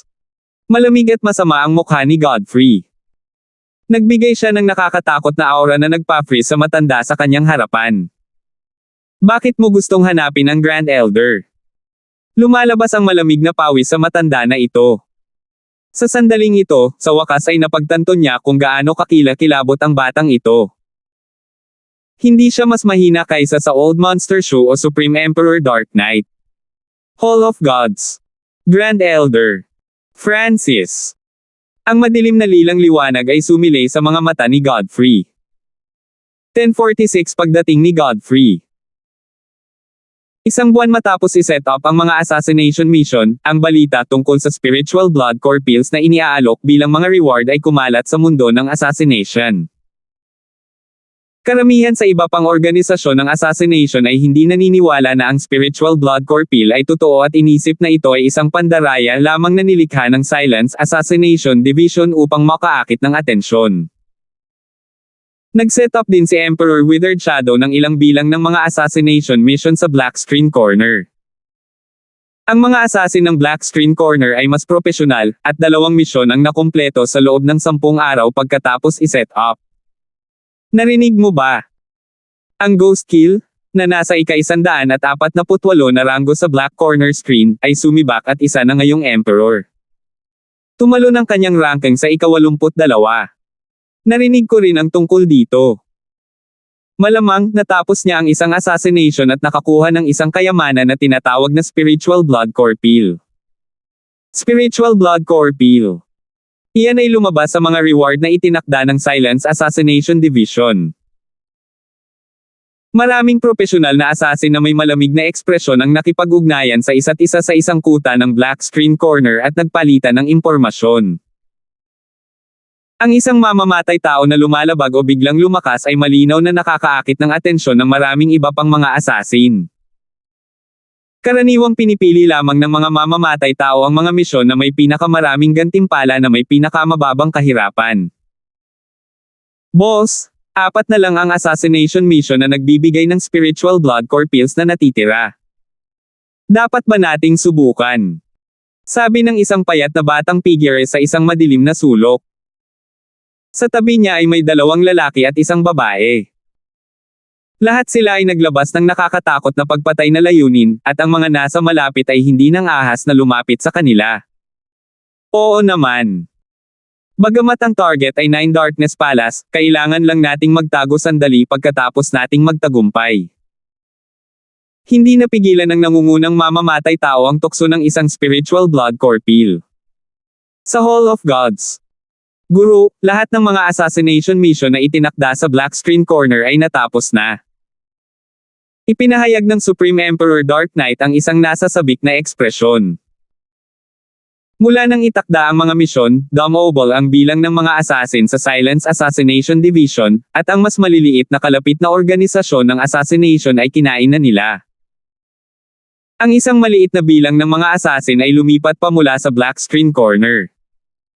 Ito na ngayon ang magiging pangunahing palabas. Tumawa si Francis. Ipagpatuloy ang paglalagay ng mga misyon ng pagpatay, at dagdagan ang kahirapan. Utos ni Francis. Nang maglaon sa araw na iyon, pinag-usapan ni Clarissa, Supreme Emperor Dark Knight, at Francis ang susunod na grupo ng mga target. Ang unang grupo ay binubuo ng mga hari at isang maliit na bilang ng mga emperador, ngunit sa pagkakataong ito ay magiging mas mahirap. Kinumpirma pa nila ang ilang quasi-sacred lords. Ito ang Grand Elder ng Darkness Ghost Clan. Nakakita si Francis ng isang tiyak na balita nang hindi sinasadya. Ang Darkness Ghost Clan at Dark Sky Gate ay parehong subordinate na puwersa ng 9 Darkness Palace, at ang Darkness Ghost Clan ay ang puwersang sinalihan ni Winford. Napagtanto ni Francis na ang Grand Elder ng Darkness Ghost Clan ay ang matandang elder na sinubukang patayin si Francis kasama ang Black Armored Sacred Lord hindi pa matagal na ang nakalipas. Nagtagumpay ang elder dahil nag-specialize siya sa spatial laws, ngunit nag-iwan si Francis ng Mark of the God Eye sa kanya. Kung ganoon ang kaso, hahayaan ko siyang mabuhay ng mas matagal. Si Francis ay may isa pang plano na nangangailangan ng kooperasyon ni Winford, ngunit ang huli ay hindi pa sapat. Ang gantimpala sa pagpatay sa quasi-sacred lords ay magiging blood essence pill kung gayon. Kumuha si Francis ng ilang blood essence pills at inilagay ito sa isang maliit na bote. Ang mga materyales na ginamit sa paggawa ng blood essence pills ay ganap na naiiba sa spiritual blood core pills. Ang blood essence pills ay ginawa mula sa mga purong sinaunang bloodline, at ito ay kapaki-pakinabang para sa mga bloodline. Ibinigay ni Francis ang maliit na bote na ito kay Emperor Withered Shadow at hinayaan siyang magtakda ng ilan pang mga assassination mission sa Black Screen Corner.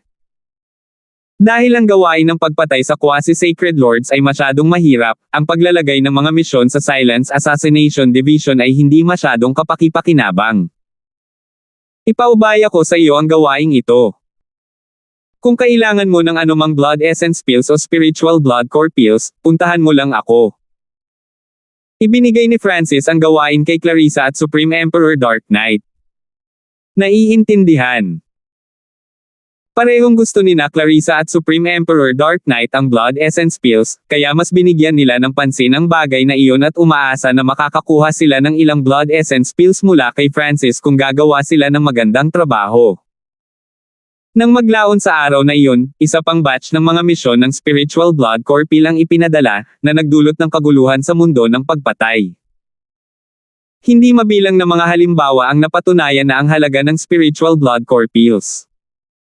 Matagal ko nang hindi gusto ang Nine Darkness Palace. Sino ang nakakaalam kung aling malakas na puwersa ito? Napakaraming misyon ng pagpatay ang kanilang ginawa. Isang maskuladong mamamatay tao ang gumawa ng misyon at umalis na may pananabik. Hehe, pinakamahusay na gawin ang mga misyon na ito ng mabilis. Isang assassin na nagpapalabas ng madugong aura ang nagpakita ng nakamamatay na tingin sa kanyang mga mata. Lahat ay maaaring mahulog na ang kahirapan ng mga assassinations ay tumaas. Nagsimula ng kumilos ang mga subordinate na puwersa ng Nine Darkness Palace. Ang isa pang assassination mission ay lumitaw sa Black Screen Corner. Ang reward ay isang blood essence pill, at ito ay itinakda ng parehong tao o puwersa na nagbigay ng spiritual blood core pills. Ang nangungunang 30 assassin sa Black Screen Corner ay agad na naakit dito. Ang blood essence pills ay lubhang kaakit-akit sa mga pinakamataas na emperor. Kahit ang mga sacred lord na may mahinang bloodline ay gusto sila. Gayunpaman, mayroon lamang isang misyon na nagbigay ng blood essence pills, at iyon ay ang patayin ng quasi-sacred lords of Nine Darkness Palace. Noong araw na iyon, tinanggap ng 3 magkakaibang assassin ang misyon. Bumalik sa bulwagan ng mga Diyos, ibinigay ni Francis ang isang inihandang Golden Wing Scarlet Tiger kay Sacred Dr. Jade Spirit. Hindi niya inaasahan na ganoon kabilis matatapos ang mga assassination mission. Ubos na ang kanyang mga pills. Agad na pumasok si Francis sa pag-iisa pagkatapos bumalik sa kanyang tirahan. Maghihintay ako ng ilang sandali bago maghanda upang sakupin ang lawa. Ang mga damo ay lumitaw sa mga kamay ni Francis habang siya ay nagsimulang magtanim. Nagsimulang palibutan siya ng flames of wind lightning. Ang ilan sa 5 poison distinct beasts ay nakapasok sa Ancient Dream Realm, at sila ay nagiging mas malakas. Gayunpaman, napakahusay ng battle power ng Golden Wing Scarlet Tigers, at si Francis ay walang gaanong tiwala sa 5 poison distinct beasts lamang. Hulaan ni Francis na ang karamihan sa 5 poison distinct beasts ay mawawala upang masakop ang Golden Wing Scarlet Tigers. Sa makatuwid, binalak ni Francis na kontrolin ang Golden Wing Scarlet Tigers at gawing puwersa niya ang mga ito para makabawi sa pagkatalo ng 5 poison distinct beasts. Pagkalipas ng 3 araw, muling tumaas ang aura ni Francis. Ang apoy ng wind lightning na nagmumula sa kanya ay naging dalisay at mas malakas. Ang apoy ng kidlat ng hangin ay natapos na. Bulong ni Francis sa mahinang boses. Sa sandaling ito, nagamit na niya ang halos lahat ng kanyang fire elemental na kayamanan.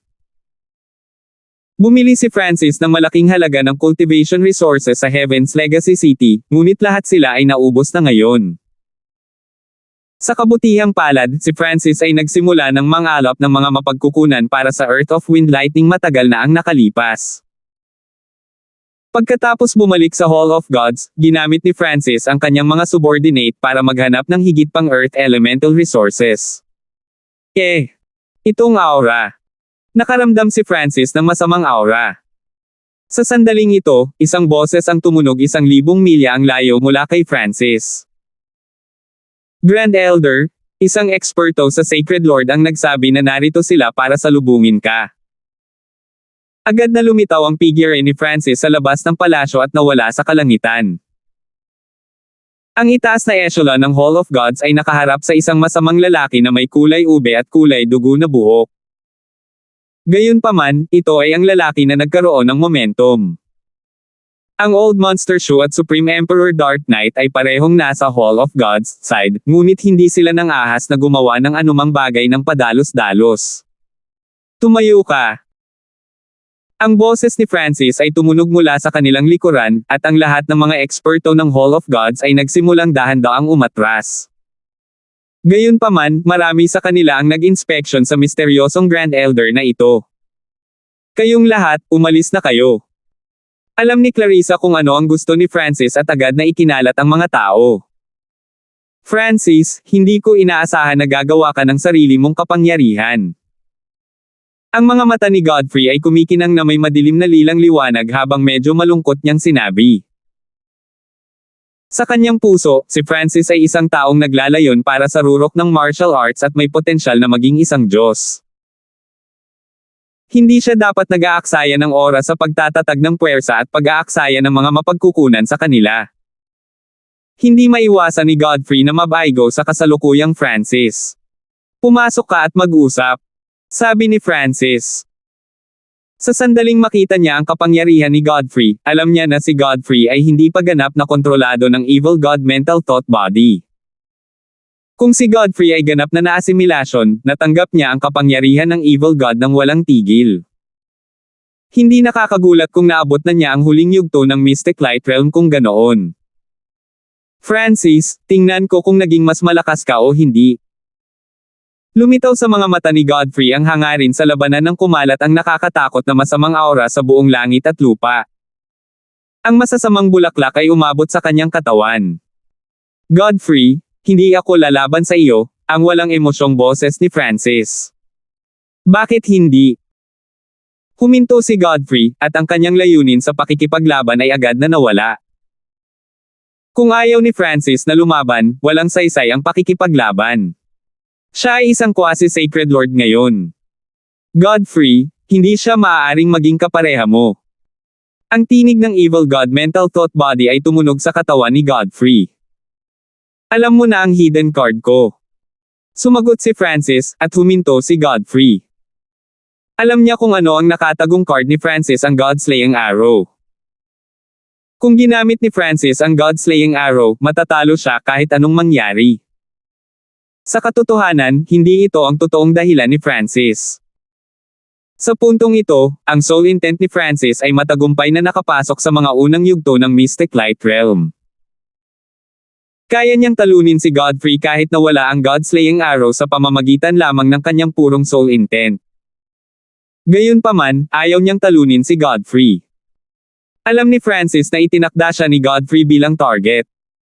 Kapag natalo na si Godfrey kay Francis, maaaring hindi niya makontrol ang kapangyarihan ng Evil God. Iyon ay isang bagay na hindi gustong makita ni Francis. Kahit papaano sa ngayon, naiisip pa rin ni Godfrey ang kanyang sarili. Mas maganda kung i-maintain niya iyon. Pumasok ka. Ang Hall of Gods ay isang puwersa na sumasalungat sa Nine Darkness Palace, kaya maaaring mayroong Nine Darkness Palace Scouts sa malapit. Nag-message si Francis. Ang mukha ni Godfrey ay agad na nagpakita ng kulay dugo na liwanag habang ang hangarin ng pagpatay ay lumakas mula sa kanya. 9 na palasyo ng kadiliman ay humabol sa kanya sa loob ng 4 na buong taon, kahit na hinabol siya pabalik sa True Martial Sacred Land at pinagbantaan ang kanyang mga kapatid sa militar, ang kanyang amo, at ang kanyang angkan. May isip lamang ng isa kung gaano kasuklam ni Godfrey ang Nine Darkness Palace. Gayunpaman, naunawaan ni Godfrey na hindi pa siya katapat para sa Nine Darkness Palace. Whoosh! Sinundan ni Godfrey si Francis sa isang ipinagbabawal na lugar sa likod ng Hall of Gods. Godfrey, ang aking puwersa ay nagsimulang kumilos. Interesado ka bang sumali? Ngumiti si Francis at mahinang nagsalita pagkatapos pumasok sa isang secret hall. 10:47. Godfrey, ang aking puwersa ay nagsimulang kumilos. Interesado ka bang sumali? Ngumiti si Francis at mahinang nagsalita pagkatapos pumasok sa isang secret hall. Anong klaseng aksyon? Naniniwala si Godfrey na, kung si Francis ang nagsasabi nito, tiyak na may isang bagay na interesado siya. Gumawa ako ng isang assassination organization at naglagay ng isang grupo ng mga misyon na nagtatarget sa mga kuta ng Nine Darkness Palace. Binuod ni Francis ang mga aksyon na ginawa laban sa Nine Darkness Palace. Ginawa mo ang puwersang ito para sirain mo ang Nine Darkness Palace. Isang liwanag ang sumilay sa mga mata ni Godfrey. Alam na alam ni Godfrey kung gaano kahirap makipaglaban sa isang halimaw tulad ng Nine Darkness Palace na mag-isa. Gayunpaman, mas mahirap na lumikha ng puwersa na maaaring lumaban-laban sa Nine Darkness Palace. Sa pag-iisip hanggang dito, sa wakas ay napagtanto ni Godfrey kung gaano kahanga-hanga si Francis. Walang nakakaalam kung gaano karaming beses na mas malakas ang Hall of Gods kumpara sa Mystic True Sacred Clan.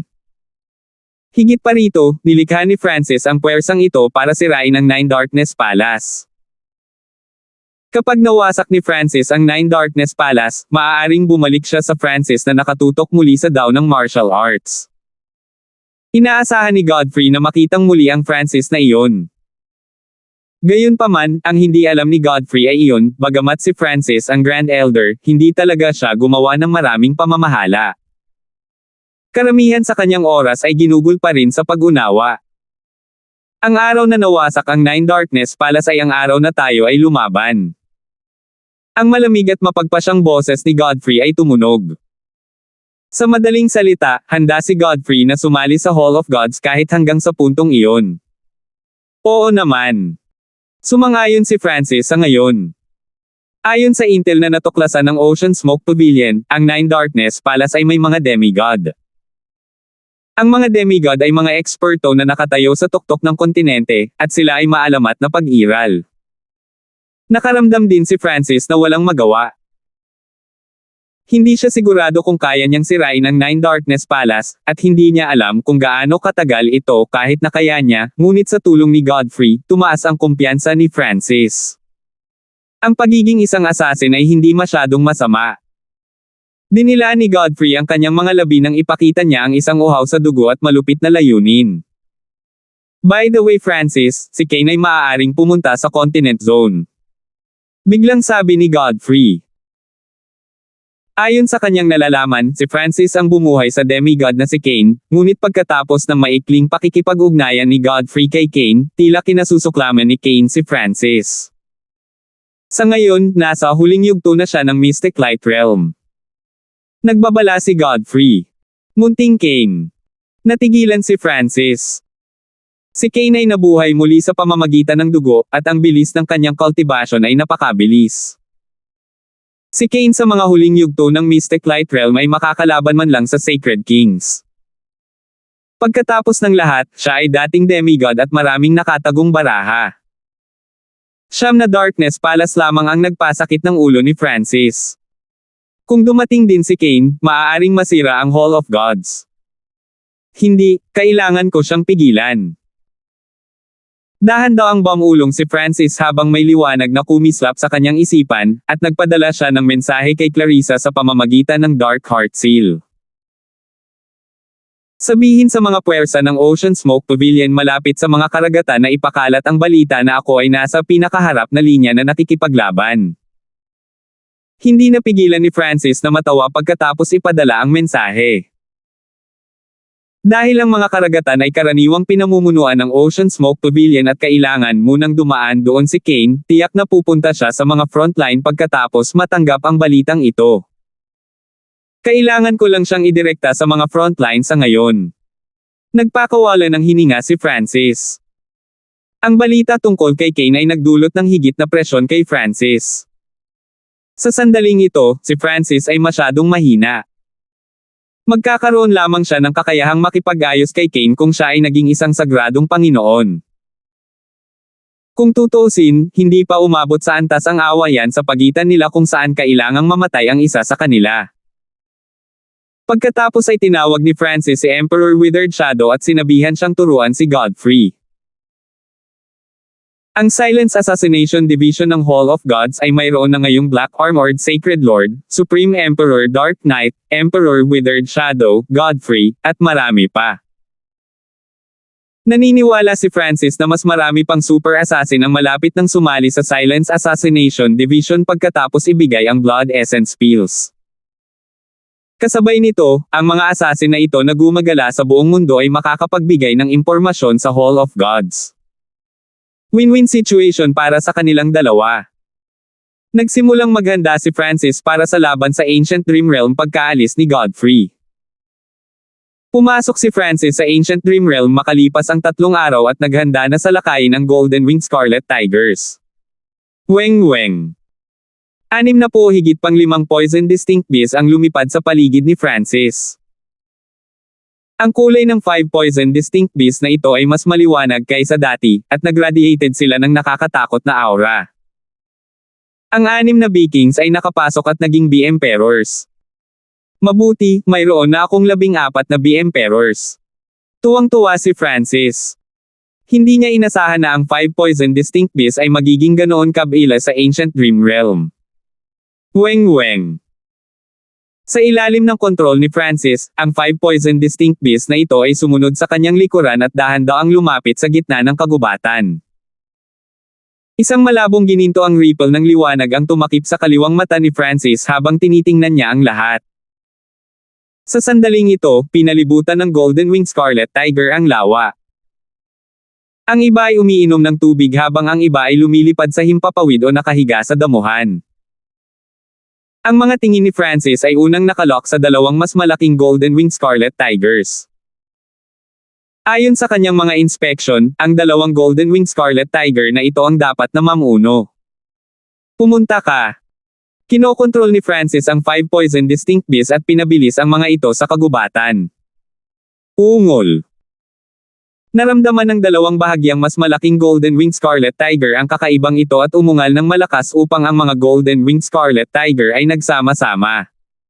Whoosh! Ginamit ni Francis ang Scarlet Wings of Lightning at umabant habang pinalibutan siya ng 5 poison distinct beasts. Ang kanyang target ay ang 2 mas malalaking Golden Wing Scarlet Tigers. Ungol. Halos 15 Golden Wing Scarlet Tiger ang umungal sa galit nang makita nila si Francis at naglabas ng nakakatakot na mabangis na aura. Ito ay malinaw na ang pangangaso ni Francis ng Golden Wing Scarlet Tigers ay nagalit sa kanila. Tao, kahit anong lahi ka, mamamatay ka sa pangangaso sa aking pack. Ang nangungunang Golden Wing Scarlet Tiger ay naglabas ng mental energy undulation, at naunawaan ni Francis ang sinabi ng Golden Wing Scarlet Tiger nang ang pag-alo na ito ay umabot sa kaluluwa ni Francis. Whoosh! Ilang dosenang Escarlate gintong figure ang tumalon at pinalibutan si Francis. Agad silang nagsimulang umatake habang naglalabas sila ng mapanglo at mabangis na aura kay Francis. Ang aura mula sa 2 mas malaking Golden Wing Scarlet Tigers ay nagparamdam kay Francis ng panganib. Gayunpaman, mayroong 6 na po o higit pang 5 poison distinct beasts sa paligid ni Francis na nagawang ibahagi ang pressure para sa kanya. Munting mundo ng mga ilusyon. Isang surge ng purple mist ang lumitaw sa likod ng kumikislap na Scarlet Lightning body ni Francis. Hindi nagtagal ay natakpan nito ang lahat sa loob ng ilang daang yarda at ginawang ilusyon ang mundo. Matagal nang binuo ni Francis ang kanyang Little World of Illusions, ngunit ito ang unang pagkakataon na ginamit niya ito sa labanan. Ang Golden Wing Scarlet Tigers na naniningil sa harapan ay agad na bumagal. Ang kanilang mga pandama ay mahigpit na pinaghihigpitan sa Little World of Illusions. Sa kabilang banda, ang 5 poison distinct beasts ay kinokontrol ng Dark Heart Seal ni Francis, kaya hindi sila naapektuhan ng Little World of Illusions. Weng Weng. Kinokontrol ni Francis ang 10 Bee Emperors at pinalapit sila sa dalawang mas malalaking Golden Wing Scarlet Tigers. Ang iba pang Bee Kings at Emperors ay nagpatigil sa natitirang Golden Wing Scarlet Tigers. Napaka-epektibo ng Little World of Illusion sa paghahati ng mga kalaban. Tao, nililigawan mo si kamatayan. Umuungal ang nangungunang Golden Wing Scarlet Tiger habang umaatungal ito patungo kay Francis. Ang dalawang Golden Wing Scarlet Tiger na ito ay nakipag-ugnayan kay Francis gamit ang kanilang mental energy. Mula rito, nakita niya kung gaano kalakas ang soul intent nila. Ang Little World of Illusions ni Francis ay hindi epektibo laban sa kanila. Physical Force Lightning Domain. Si Francis ay hindi nang ahas na maging mayabang laban sa dalawang peak Golden Wing Scarlet Tigers. Agad niyang ginamit ang kanyang Physical Force Lightning Domain. Boom! Whoosh! Whoosh! Ang presyon ng Sacred Lightning Body ay lumitaw sa paligid ni Francis kasabay ng kapangyarihan ng walang limitasyong kidlat. Ang lakas ni Francis ay nadagdagan sa loob ng Physical Force Lightning Domain, habang ang Golden Wing Scarlet Tigers ay madiin at mapipigilan ng kidlat. Pumunta ka! Inutusan ni Francis ang 10 Bee Emperors na singilin ang dalawang Golden Wing Scarlet Tigers habang sinisingil din niya ang isa sa mga pinuno ng Golden Wing Scarlet Tiger. Hushua! Shua! Ang mga kuko ng Golden Wing Scarlet Tiger ay kumikinang sa isang iskarlate gintong liwanag habang ito ay humahampas pasulong. Nakita ni Francis ang pag-ataking ito na dumarating sa kakayahan ng kanyang kaliwang mata, at mabilis niyang itinulak ang isang palad na hamarang sa kuko ng Golden Wing Scarlet Tiger. Boom! Sinaksak ng mag-asawang 5 Poison Distinct Bees ang Golden Wing Scarlet Tiger. Tulad ng naisip ko, hindi ito masyadong epektibo. Nakita ng kaliwang mata ni Francis ang mga pinsala sa Golden Wing Scarlet Tiger. Ang kamandag mula sa Bee Emperors ay hindi masyadong nakapinsala sa Golden Wing Scarlet Tiger. Kahit na ang 5 Poison Distinct Bees ay mga sinaunang insekto, mahigpit silang pinaghihigpitan kapag kaharap ang isang tunay na miyembro ng 10,000 Ancient Races. Weng Weng. Ginawa ni Francis ang iba pang pag-atake ng 5 Poison Distinct Bees. Bagamat hindi masyadong epektibo ang kamandag, dumami ito at maaaring maging lubhang mapanganib. Palaki ng enerhiya ng pag-iisip. Isang manipis na purple golden crystalline spike ng kidlat ang bumaril mula sa kaliwang mata ni Francis at tumusok sa kaluluwa ng Golden Wing Scarlet Tiger. Dagandong. Ang Golden Wing Scarlet Tiger na ito ay napaungol sa sakit at nanlamig sa hangin. Whoosh! Ginamit ni Francis at ng 5 Poison Distinct Bees ang pagkakataong ito para umatake. Sky-destroying Sacred Lightning Palm. Ipinalibot ni Francis ang kanyang kapangyarihan at kinontrata ang Physical Force Lightning Domain sa kanyang palad, na pinakawalan ang pinakamalakas na Sky-destroying Sacred Lightning Palm sa kanyang buhay. Boom! Isang napakalaking iskarlate gintong palad na may hindi mabilang na mga arko ng kidlat ang itinulak patungo sa Golden Wing Scarlet Tiger. Dagandong. Naramdaman ng pinuno ng Golden Wing Scarlet Tiger na may mali at agad na na-activate ang bloodline nito. Ang iskarlate gintong kidlat ay kumislap sa paligid nito, at ang pisikal na kapangyarihan nito ay tumaas ng maraming beses. Dagandong. Nakipagsagupaan ang pinuno ng Golden Wing Scarlet Tiger sa Sky-destroying Sacred Lightning Palm ni Francis at nagpakawala ng nakakatakot na puwersa na talagang nagpahinto sa Sacred Lightning Palm ni Francis. Dark Soul Charge. Nang makitang napakabangis ng pinuno ng Golden Wing Scarlet Tiger, gumamit si Francis ng simpleng pag-atake ng kaluluwa. Whoosh! Matapos salakayin ng soul intent ni Francis, ang Golden Wing Scarlet Tiger ay agad na pinalipad papunta sa mga pader na bato sa likod nito. Weng Weng. Agad na sinundan ng 5 Poison Distinct Bees at natusok ang mga kritikal na bahagi ng katawan ng Golden Wing Scarlet Tiger. Dark Heart Seal. Biglang bumuo si Francis ng purple and gold na simbolo ng kidlat at itinatak ito sa isipan ng Golden Wing Scarlet Tiger. Ungol. Ang malubhang na sugatan na Golden Wing Scarlet Tiger ay agad na nagsimulang umungol, at naglabas ito ng isang surge ng nakakatakot na matinding labanan layunin. Nabigo ang Dark Heart Seal ni Francis. Kailangan kong tapusin ang laban na ito sa lalong madaling panahon. Si Francis ay may mapagpasyang ekspresyon. Ang pack na ito ng Golden Winged Scarlet Tigers ay mayroong dalawang abnormally powerful na Golden Winged Scarlet Tigers, at ang isa pa ay halos patayin ng iba pang 5 B-Emperors. Tingnan ng mata ng Diyos. Ang stunning eye intent ay nagmula sa kaliwang mata ni Francis at bumuo ng napakalalim na purple whirlpool na umabot sa kabilang panig at naglink sa isang malabo na purple na ilusyon. Tinakpin ng isang ipinagbabawal na puwersa ang Golden Winged Scarlet Tiger at nagsimulang bunutin ang kaluluwa nito. Ang ipinagbabawal na kapangyarihang ito ay tila nagmula sa isang Diyos. Ang isa ay hindi maaaring labanan ito o lumaban sa lahat. Tao, ano ito? Ang pinuno ng Golden Winged Scarlet Tiger na ito ay nadama na nawalan ito ng kontrol sa kanyang kaluluwa, at ang gulat ay lumitaw sa kanyang mga mata sa unang pagkakataon. Parang kahit anong pagpupumiglas nito ay hindi nito napigil ang mabunot ang kaluluwa nito. Salamat po at sinamahan ninyo ako. Ingat lagi mga master.